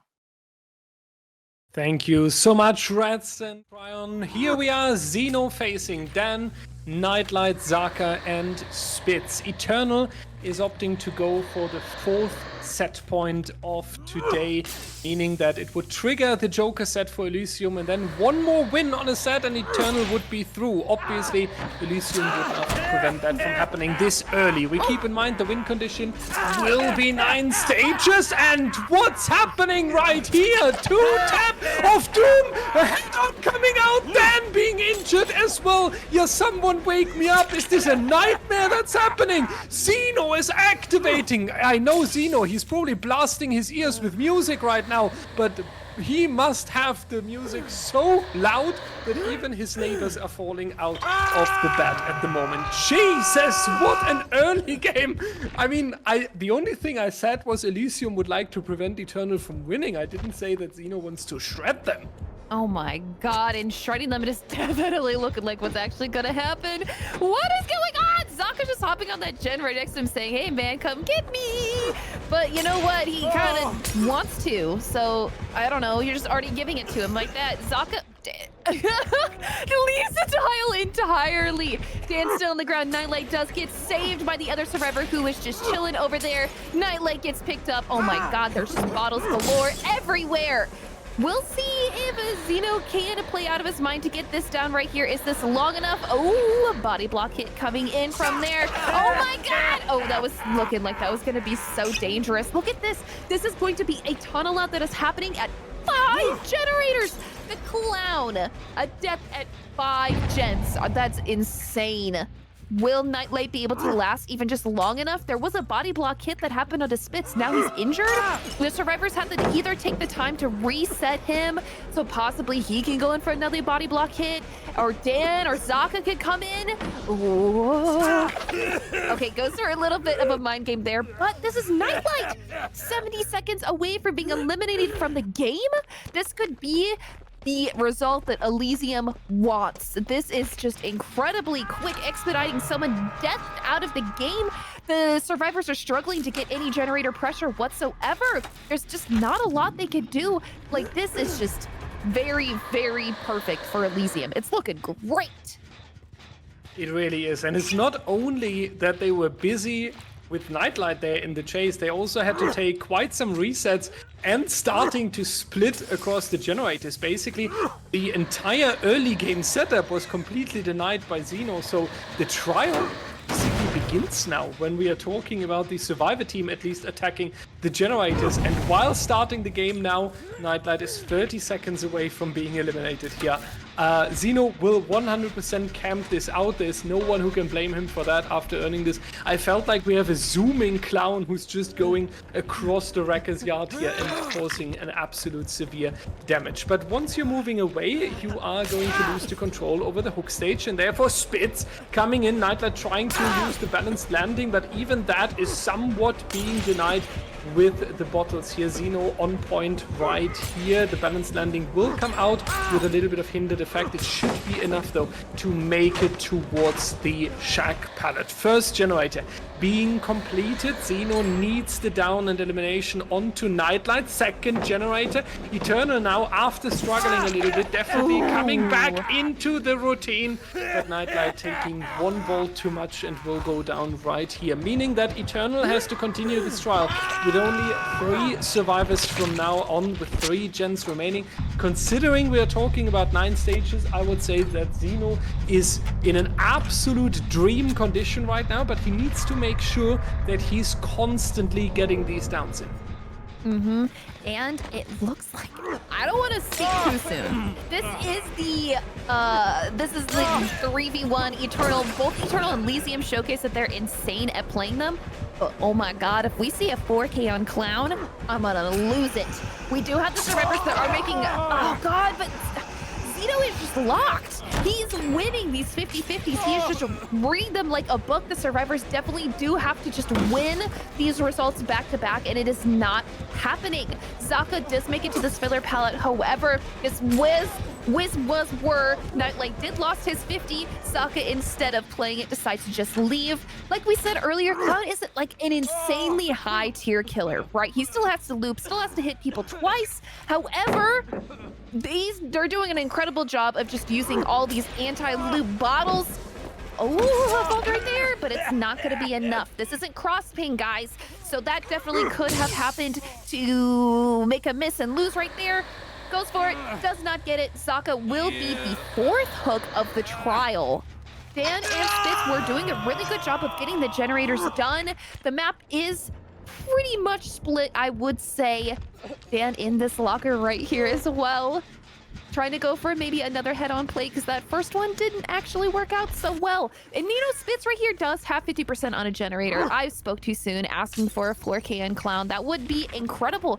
Actually, even though that start was amazing, this is not actually over yet. Like, this could absolutely still be a win for Eternal. Look at these survivors are doing a great job. Even though Zeno is still playing very well, it's still Clown.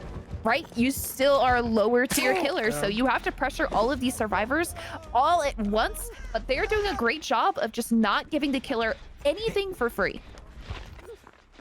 Yeah, you can see the power of a survivor team against a relatively weak killer that is considered to be in the M1 section, basically. Eternal here, after a horrific start, making everything they can, the efficiency being on point, and we have seen some good changes during the mid game as well that definitely costed Xeno a little bit of time, so it's definitely too early to say that Elysium has a right to be confident here. We are having another injury onto Zaka, bottles being thrown, trying to force a difficult mind game for that survivor, and ultimately it's going to be the quick down right here. That is what Xeno needed.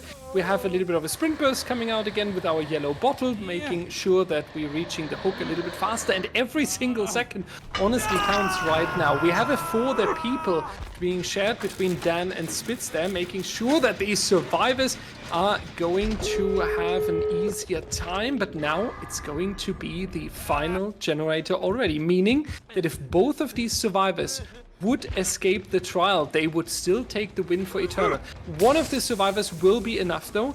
That would be the 9 stages that we are looking for. The question is, will we be able to locate one of these survivors? Because they are scratch marks, but they are playing this relatively careful. I don't know if they know that Noah is in play, actually, because I don't believe Dragon Scrap actually got any value, so they might not know. Now they're gonna know that Noah is actually not in play. Is Spitz's death going to be the W for Elysium here? Yeah. Okay. So Spitz died. So if they can force a death onto Spitz right there, that'll be the win for Elysium in this set, which they so desperately need. But this is low tier killer. Low tier killer, look, and they're already here working on the gate right here. Zaka does not want to be caught out just yet. Zan also could be he could be the tunnel. He could just be the hook. He needs to get another down right here, trying to go for Dan, but this is dangerously close to the exit gate. Yes, indeed. Oh no, Xeno, what are you gonna do? Are you gonna try to go for Dan? Are you gonna try to go for back to the shack to try to prevent the hatch escape? Is it gonna happen? It looks like it might. Oh no, is he gonna make it? Is it Oh going my God, to be? he He's blocking it! He swings up to prevent the fact that he can get into the hatch by using his body to block it. And Spitz will be going down. That was an incredibly well-played maneuver. That was insane. No, someone hold me. This was a millisecond decision here. Oh my God, this was all set up from the perfect early game for Xeno. Eternal fighting all the way back. Then Xeno going for the wrong survivor in the end game, miscalculating that Dan would face the exit gate and then making a turn back towards the shack where the survivor is potentially leaving, and then just one frame. Someone... I can only imagine what their comms are like. They must be screaming. That last split-second decision. That was insane. Someone call the ambulance. I need to be carried out of my flat. That was, I believe it's safe to say, this was one of the closest plays in history of DBD.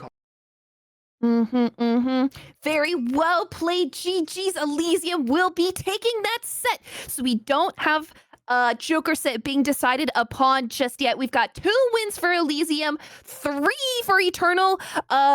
We'll be right back after our hosts tell us about what's in store for us next.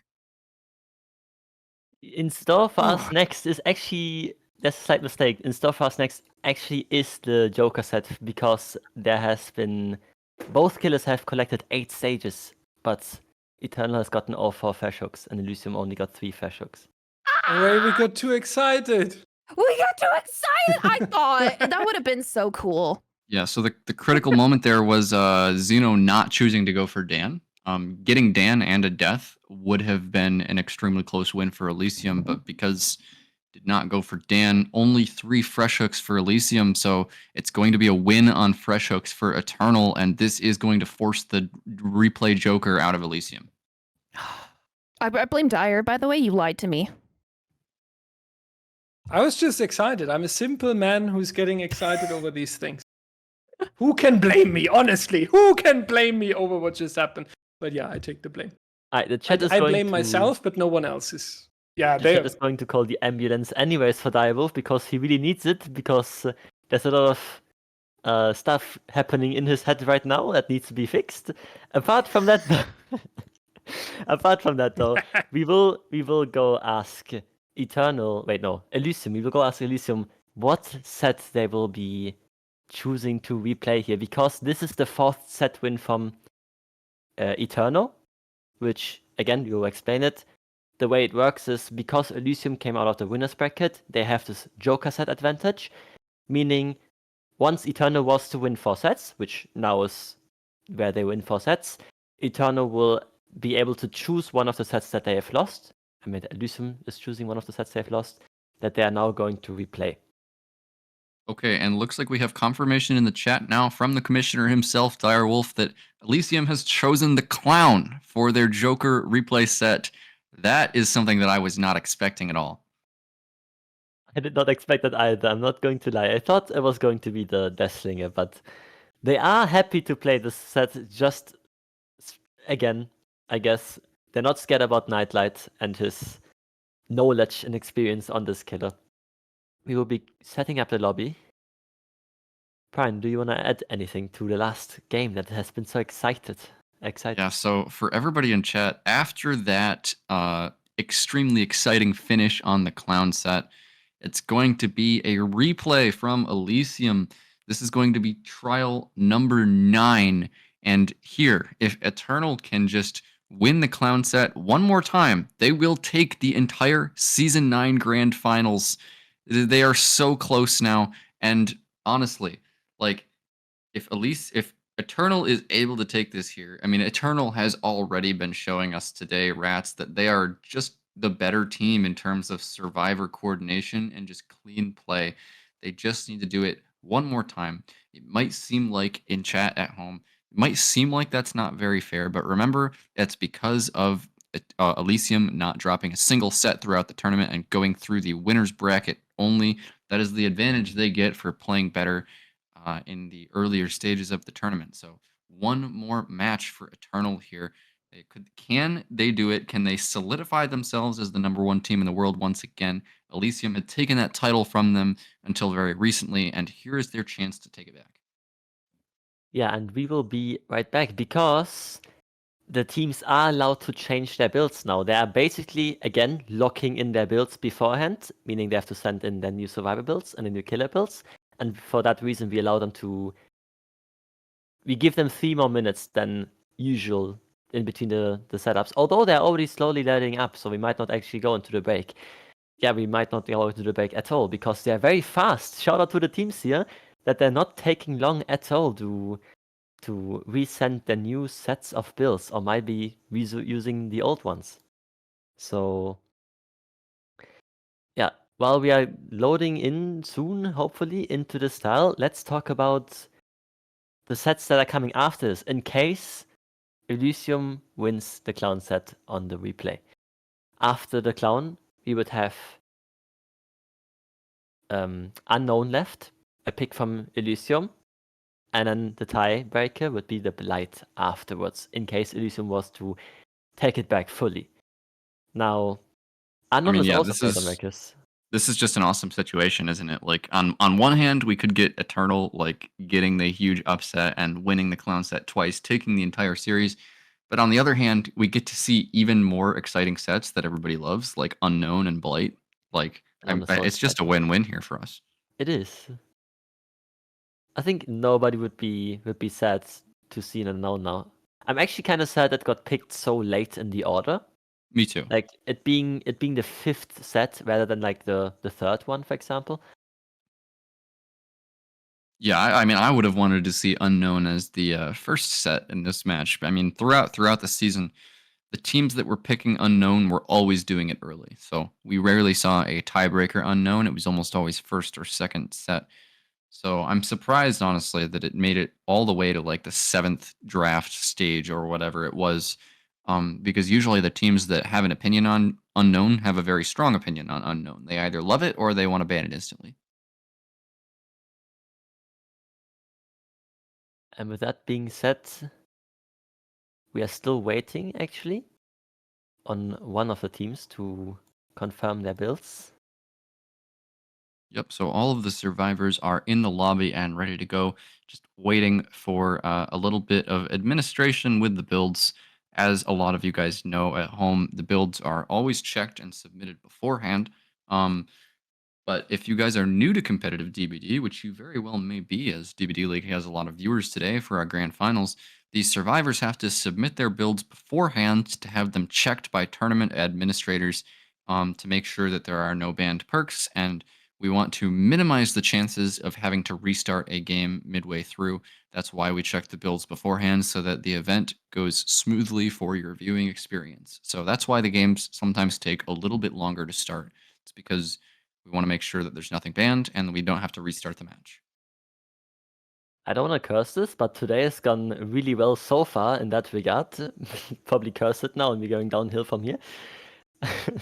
Yeah, I mean, like with these two teams, I think these two teams have a history of doing great with the rules. Not very many perk violations or build violations in general. I think the only way that we could make it a more like, I don't know, rule following matchup would be if Calamity had made it into the grand finals instead of Eternal, since Laser's on the balancing committee. His team almost never makes a violation.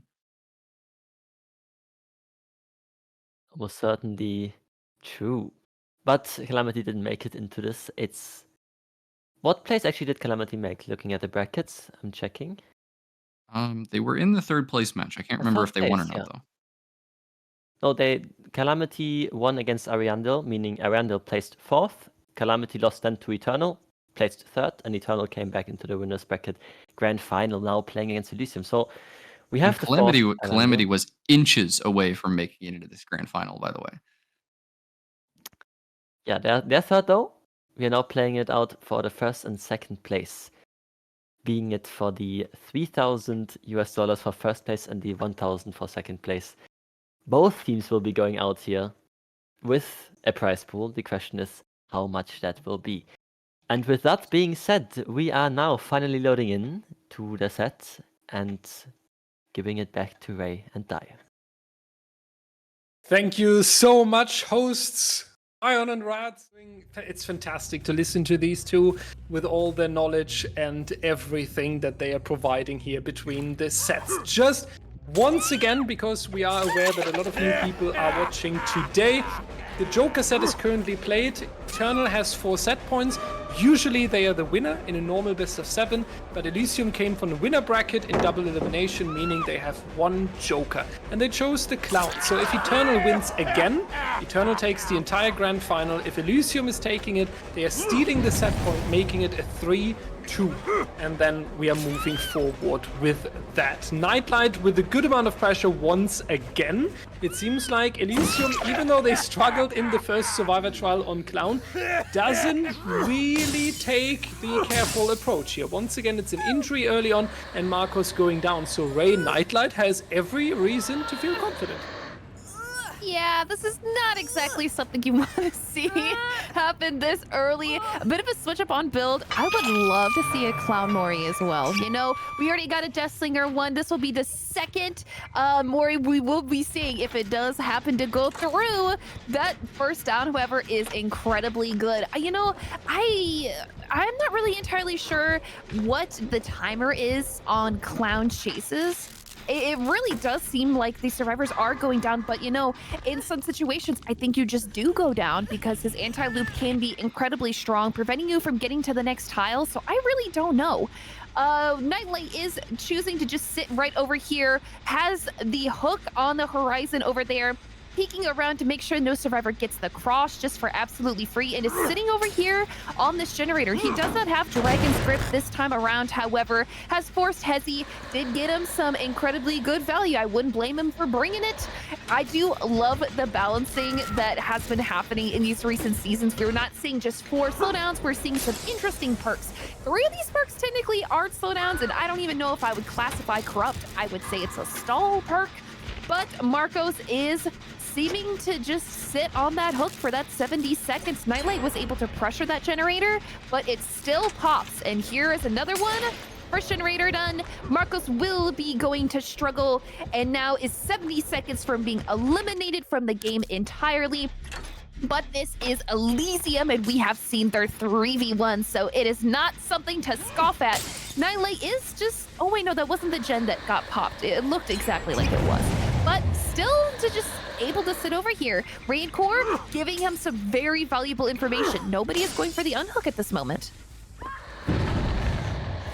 And now we are going to ask very soon, is Marcos going to survive longer in this trial here? It would be nice to keep these 4 survivors. Someone is turning into an IKEA engineer trying to rebuild the pallet, but it's not going to happen as Nightlight is preventing that use of any means necessary. Marcos is facing a little bit of support here, at least emotionally, because the players are going to rotate in. The question is if they will pull him in time. Zeno is definitely trying, and that's going to be the injury right there. And since Pedro is around, that means that we will not really have a trade. Never mind, Silhey is going to be sacrificed in exchange for Marcos. But if they are now able to keep this survivor on a little bit of a longer run and ultimately forcing Nightlight to hook Silhey with a long hook timer, that would be the ideal play right here. Unfortunately, though, Marcos doesn't have a lot to work with, meaning that the down is coming. Oh, we're playing Minecraft!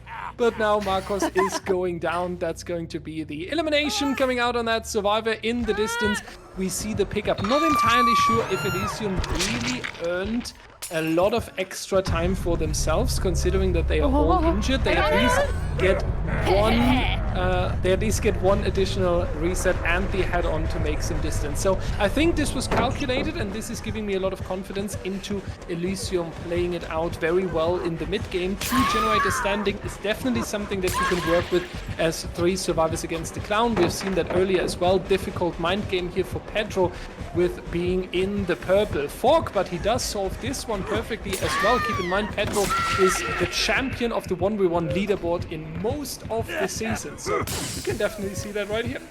And you kind of cast a curse him by calling him a champion of the 1v1, considering it just goes down. And now Pedro will be another fresh hook placed up right over here. Is there some generator progress? It does seem so. This is where Silhey was, because we see Zeno over here has a generator at 50%. They're gonna need to pull out some insane sitting on gens holding M1 kind of strategy, because look at these gens. There's 2 of them that are incredibly close to the hook. That might be why Nightlight chose to take that path and place that survivor right up in there. That generator across the map. No, this is not a 3-gen. The generator across the map, however, the furthest is about to get done by Zeno. I believe Nightlight is checking on it to just sort of get an idea of where the survivors are in the trial. 1 survivor spotted in the distance, but Silhey can be found around here if the generator gets done because of Rancor.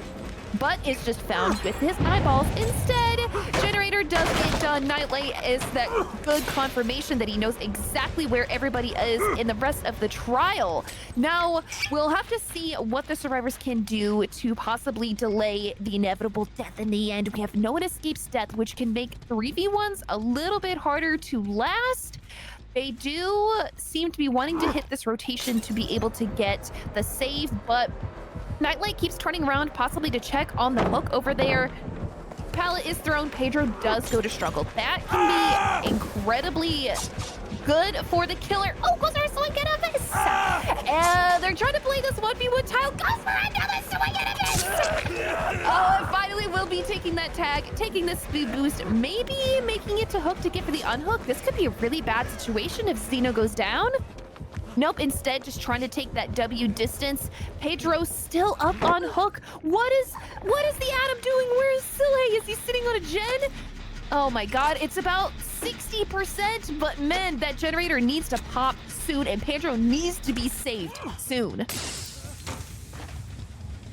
Yeah, the little worry now starting about if every single second is really being used here and put into the objectives. We need that final generator, that's for sure. Zeno is also now going into the chase here, so he needs to last and stay alive. And in the meanwhile, we need to either get Pedro last second off the hook here, which I doubt since Eternal is now rotating back with the killer there. Yeah, that's going to be bye-bye to Pedro, and Zeno and Silhey now with the responsibility to fight it out. No one escapes death being in the play as well. Nightlight here opting to go for a few additional stages, and if one of these survivors would die, we are talking again about 9 stages, which is above the win condition that we have seen beforehand. This time Elysium would need to go for 10 stages then. So it would definitely be something that Nightlight can be very happy with, achieving 9 stages here. It would be an improvement from the previous one, but Zeno is definitely making one hell of a good loop over here, making sure that at least Silhey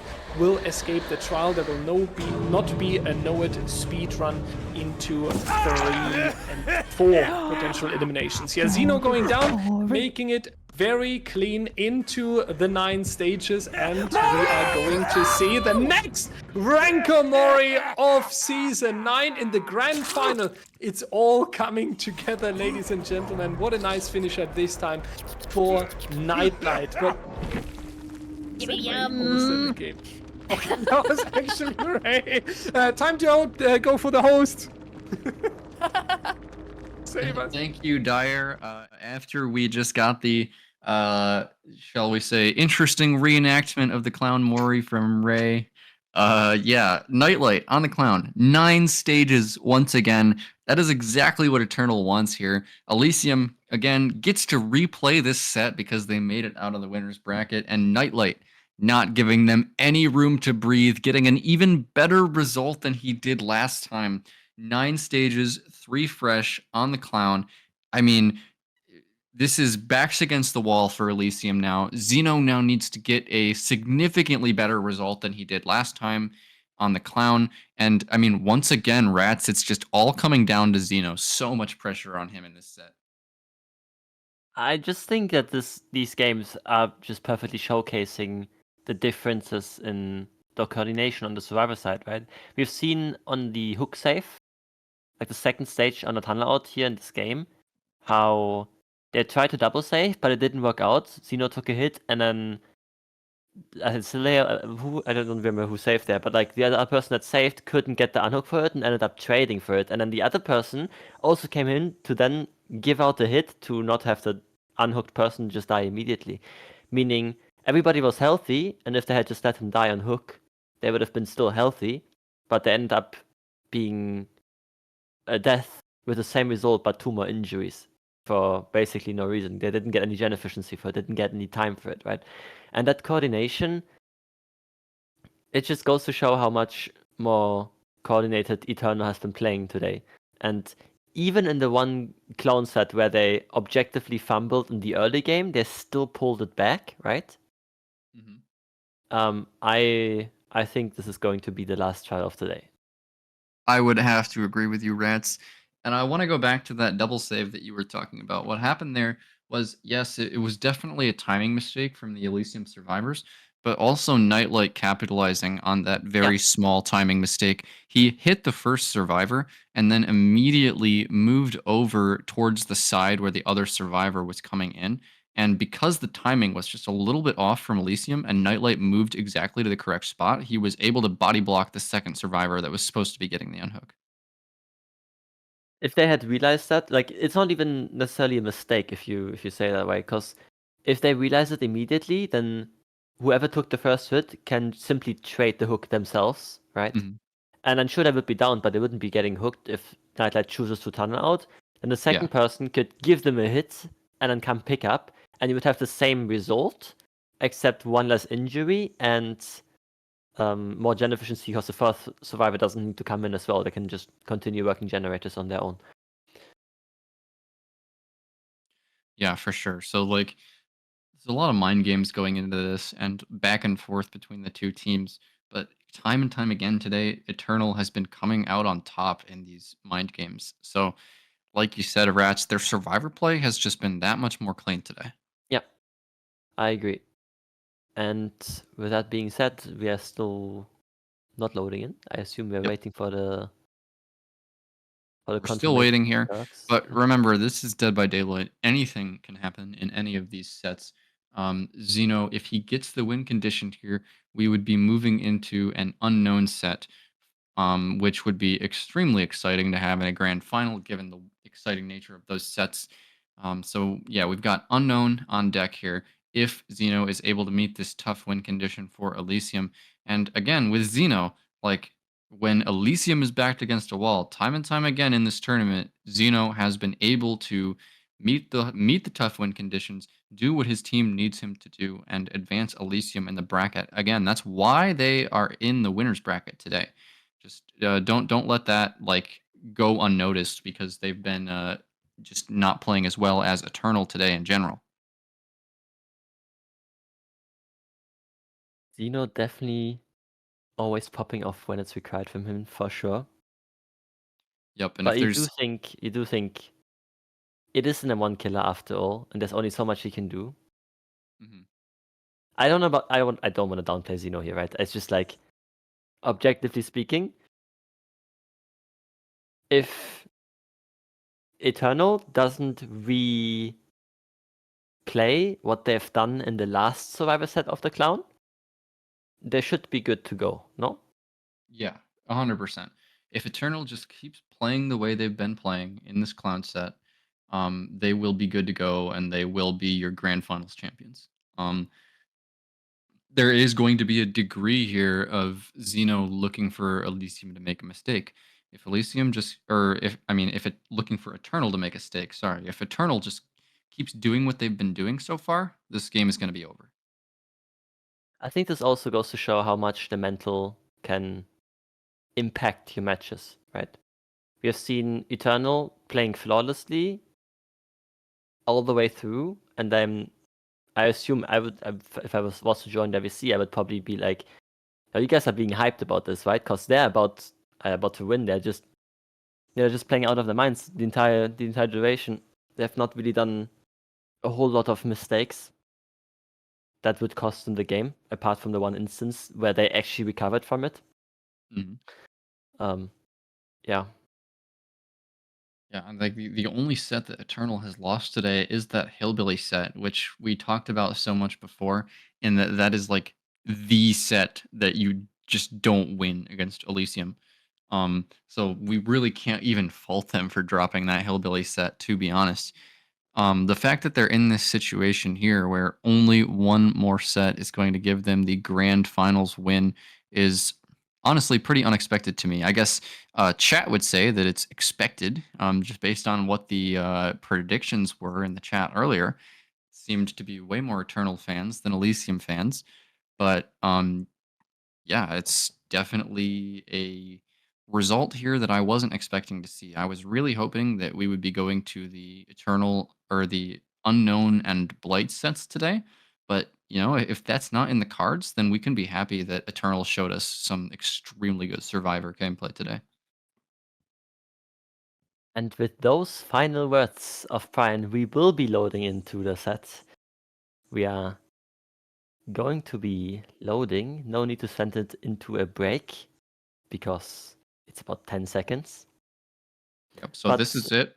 Potentially the final trial of the day of season 9 entirely. One more clown set for Xeno. Can he bring it back, meet this tough win condition, and keep Team Elysium alive when their backs are against the wall? And bringing that action to you is going to be Direwolf and Rayoxium once again. That's me, baby. We are back for potentially the very last game today. Elysium needs to take this set. They need to take this set. Maybe they shouldn't have picked the Joker set as Clown, knowing that Nightlight is pretty much the expert. What they need is a good early first chase because they need to prevent. No. In order to win this set, basically they have to 4K. right? Because just getting anything to more than 3, 6, 9 stages is just basically 4K territory. That's going to be very weird to get something that's in the middle in between that sort of thing. So Zeno needs to find somebody out and get a quick chase in order to win this set. Dyer, do you have any predictions? Do you have any opinions? Do you have any thoughts about how this game is going to go? I have hopes, and that is that Zeno actually 4Ks, because I'm picking a side here towards Eternal or Elysium. May the better team win. I just don't want this grand final to end yet. It is too nice to watch. It is too great to witness what the players are cooking here. So I would love to stay a little bit longer here. So Zeno, please just quit. But yeah, we can tell that Eternal has a much better start than the Elysium survivors had compared to the previous trial here in this Joker set that we are currently playing, because Elysium came from the winner bracket and gained themselves a little bit of an advantage. The first injury is only coming out now, 80 seconds into the game. That is almost a whole generator that can be repaired individually, and there are still valuable resources like the Shack Pallet that is only thrown just now to gain some distance. Zeno needs the down is really quickly. Is unfortunate that the knife of the Clown is not an inch longer there to reach Dan, but this is going to be a very, very nice stun for this survivor. Now going also into the corner of the Wrecker's Yard, which is really punishing for the killer here. You're far away from the generator defense. Next to you, a corrupted generator as well. So Dan is vibing here at the moment. Still not having that first down. Oh my gosh, Dan jumping in. The locker has Iron Will, so the killer had absolutely no idea he was in there. Yo, GG still buying a little bit time. This is a, oh my god, look at this pathing. Dan's pathing is disgusting. Still eventually does go down, but is underneath a pallet right over here. The survivors are, oh, they're not even close. This is just a mind game, and you know what? Zeno calls him out on it. This is the first down that's happening with basically 3 gens left. This is not looking good. You basically needed a very, very early down to get some sort of snowball going. You needed something to happen like last game. You needed the games to go like Nightlight games were going, but it's just, it's not happening. He does have forced hesitation, so that can make unhook scenarios a little bit dangerous. Does have Noed, does have a chase perk with rapid brutality in case of body block hits or just trying to get chained downs. But look at all of these filler pellets still up, goes for a swing and a miss. You have to make something happen here. You can't just play this out like a normal comp game and go for this save like 6 stages in endgame. The save happens for free. Socket doesn't even, Nightlight doesn't even take a tag. Zeno will be trying to go for the tunnel out here on to Dan. Oh, see, even there, that's huge. He gets the hit and he's not even out of his built-in 10-second borrow time, and he gets the stun. This is just so much time wasted. It's looking really, really good for Eternal Believers right now. Absolutely, yeah. It seems like the Eternal fans can get the confetti ready and the balloons and the nightlight shirts and what you have in your shrines at home. Maybe something like this exists, who knows. Dan with the second hook stage now on himself will be eliminated the next time he's being thrown onto the hook, but the question is, will there be enough time to go for the full elimination? Their third generator already coming out. We remember in the previous trial, the elimination already came through when it was 2 gens remaining for the survivor team. So Zeno here in a significant disadvantage compared to that. We essentially need a 4K, and instead the 4th generator is coming around the corner here. That's really, really hard. And I feel bad for the killer, because you are obviously playing an M1 character that is significantly weaker than an efficient survivor team, and if they are not making a mistake, and this is what you're relying on, then there is not so much that you can do. And Eternal, as we know them, is not really a team that is making mistakes. But that's also why they have already forced the Joker set, and why they might take this grand final with a very clear 4-1 in favor of themselves. We are seeing a little bit of time waste here. Spitz trying to come in. He's going to hit the survivor on hook to then block Spitz away, but the second survivor is already coming in from the side, making sure that there is going to be an additional savior. Dan has enough time to reach the pallet as well. Everything is going to go in favor of Eternal right here, and I do think they are realizing as well they are close to winning this grand final.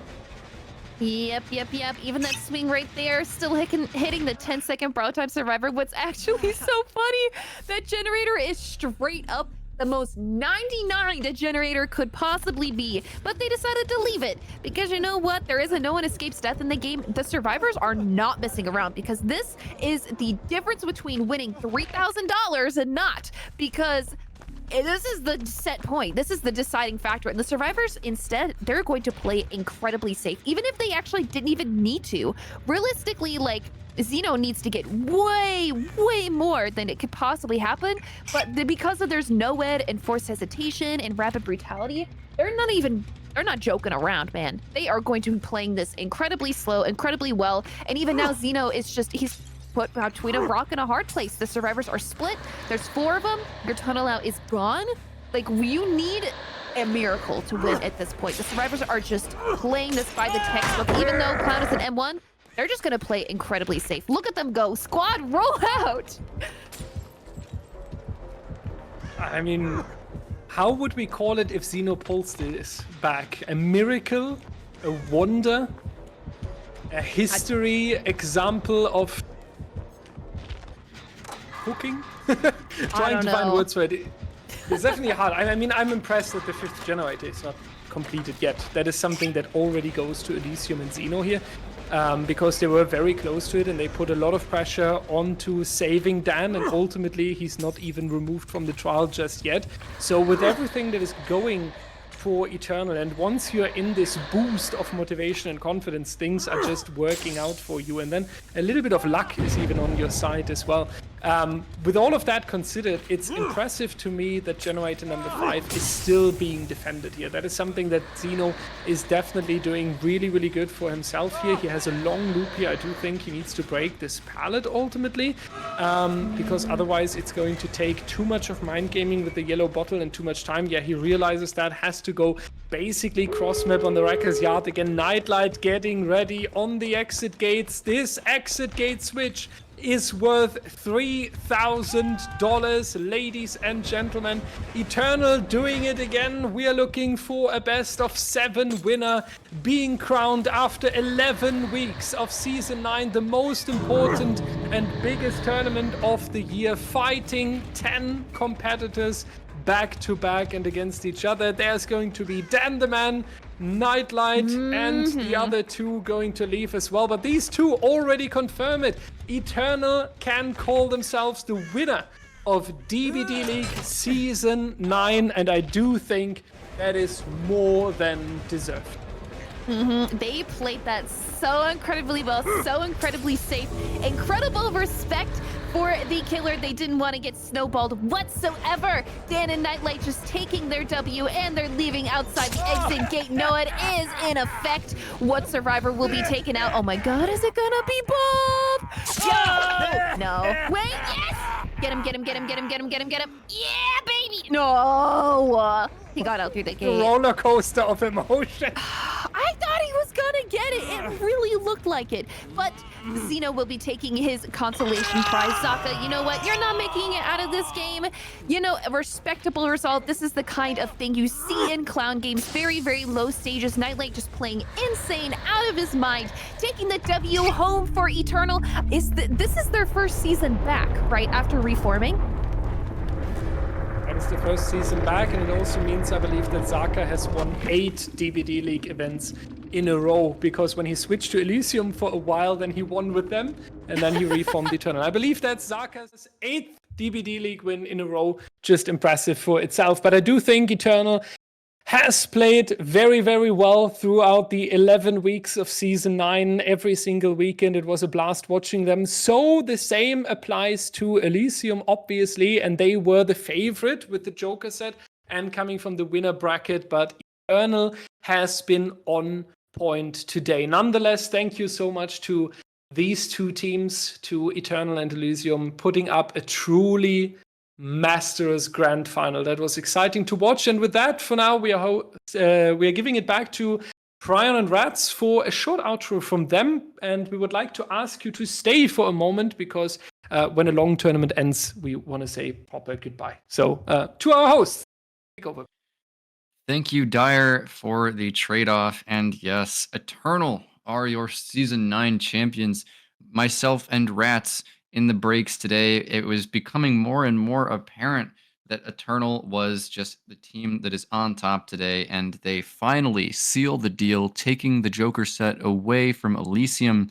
And really, it's just been all on the backs of their extremely clean Survivor gameplay today, Ratz. I don't think this would have ended any other way, just based on how Eternal was playing today. It would have taken some massive screw-ups from them to keep this series going on even longer. So anything from you, Ratz, about Eternal winning the Grand Finals?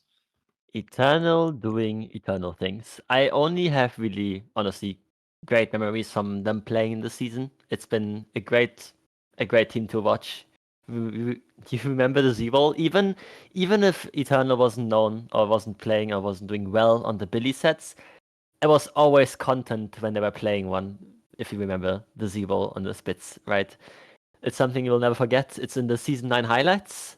I'm sure they will be honestly also uploaded on YouTube, maybe, hopefully, if we get that. But yeah, I don't really have anything else to address. And yeah, so I guess in the end, I hope you guys enjoyed this Grand Finals as much as we all did. Thank you for listening to me and Ratz talk between all of the games, and thanks again to DBDLeague for having Ratz and I on as the hosts on the analyst desk.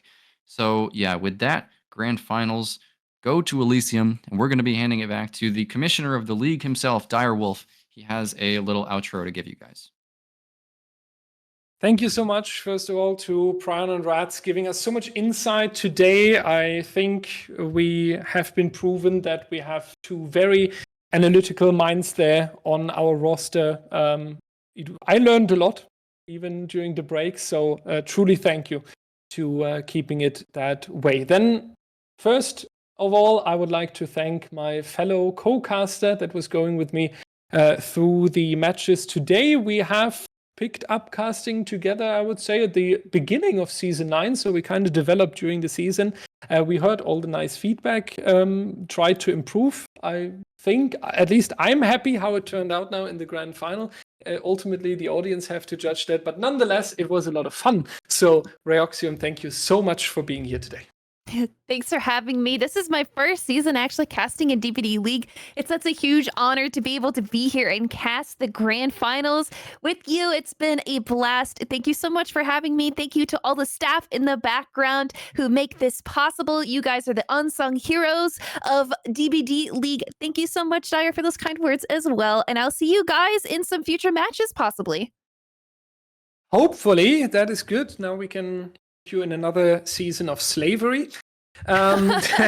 You mentioned the heroes in the background. There are a lot of people that are doing all the work, starting with the artists. Everything that you're seeing on stream has been created by ELY6, especially all the event artworks. If you liked any of the Season 9 artworks or the AHL artwork in the video earlier, I truly recommend to look up ELY6 in our community Discord server. She's doing insane artworks. The same goes for Vulpes, who's doing all the production assets that you see on the stream. Thank you a lot for that as well. Then we have our Twitch moderators that are making sure that everything is going smooth during the match days. Thank you so much to them. We have Ladder and Discord moderators taking care of the community when we are in the off season or just after this Grand Final, when you guys potentially discuss what happened today. A lot of thank you to them. Then we have the casters throughout the entire season. It was not only Prion, Ratz, Ray, and me. There have been a lot more people on the roster. Whenever you encounter them during your pub matches or anywhere else, be nice to them. They are dedicating their whole knowledge and time into DBDL, and they don't get a reward for it in terms of payment or anything. They are truly doing this as a volunteer, so they deserve all the love for that. That also counts to the match officials and the staff team that are responsible for setting up the lobbies, going through the perks, verifying that everything is fine, the anti-cheat experts, the live scorers. We have a lot of trainees that were facing the grand final as their first task of today. As you see, nothing broke besides my brain when I shouted out Elysium for taking the clown set originally. And that means that they are doing really, really well, and that deserves an applause here. Coming in as a trainee and being told a lot of things and then making a very nice grand final, that's truly unique. So a lot of thank you for the new match officials and the experts that are here with us longer. The staff team taking care of DBDLeague, the rule committee led by Laser. We won, Zaka, Chibani, and a lot of other people are in there. Sorry if I don't have everyone on the top of my head. And the commissioner team as well, when it comes to the difficult decisions that we sometimes have to take. I do hope that I didn't forget anyone. As you can tell, DBDLeague has grown a lot. It's a lot of people that deserve to be mentioned. And for some reason, DBDL is exploding recently. May it be the community members that are coming in every single day. The ladder matches, you heard it earlier from We1. I broke that down in calculations. Every 120 seconds, there's a ladder match being played 24/7 throughout the year. We don't know where all the people come from because DBDLeague was a lot more small in the previous year, but we say thank you for it because your love and support is overwhelming. When the lobby breaks, you are here and you are suffering with us, and when we see great games like today. So thank you a lot to everyone who is involved with DBDLeague. I would like to thank the producer last. That is a tradition in DBDL. DeRolog has taken this task today. It's very difficult when you're responsible for what the audience is seeing and you don't want to make a single misclick and anything. So huge shout out to DeRolog there. With that being said, I would like to go through the AHL announcement one last time. Let's take a look at it together again. Keep in mind the registration is opening soon. Information can be found tomorrow onwards in the Discord server. So !Discord if you want to be part of the community and discuss the matches alongside 19,000 other people. Truly thank you. It was an insane season. We will see you very soon for the All Hallows League 2024. A lot of changes ahead, a very interesting adventure ahead. And with that, we wish you the best time. Stay healthy and take care. Gentlemen.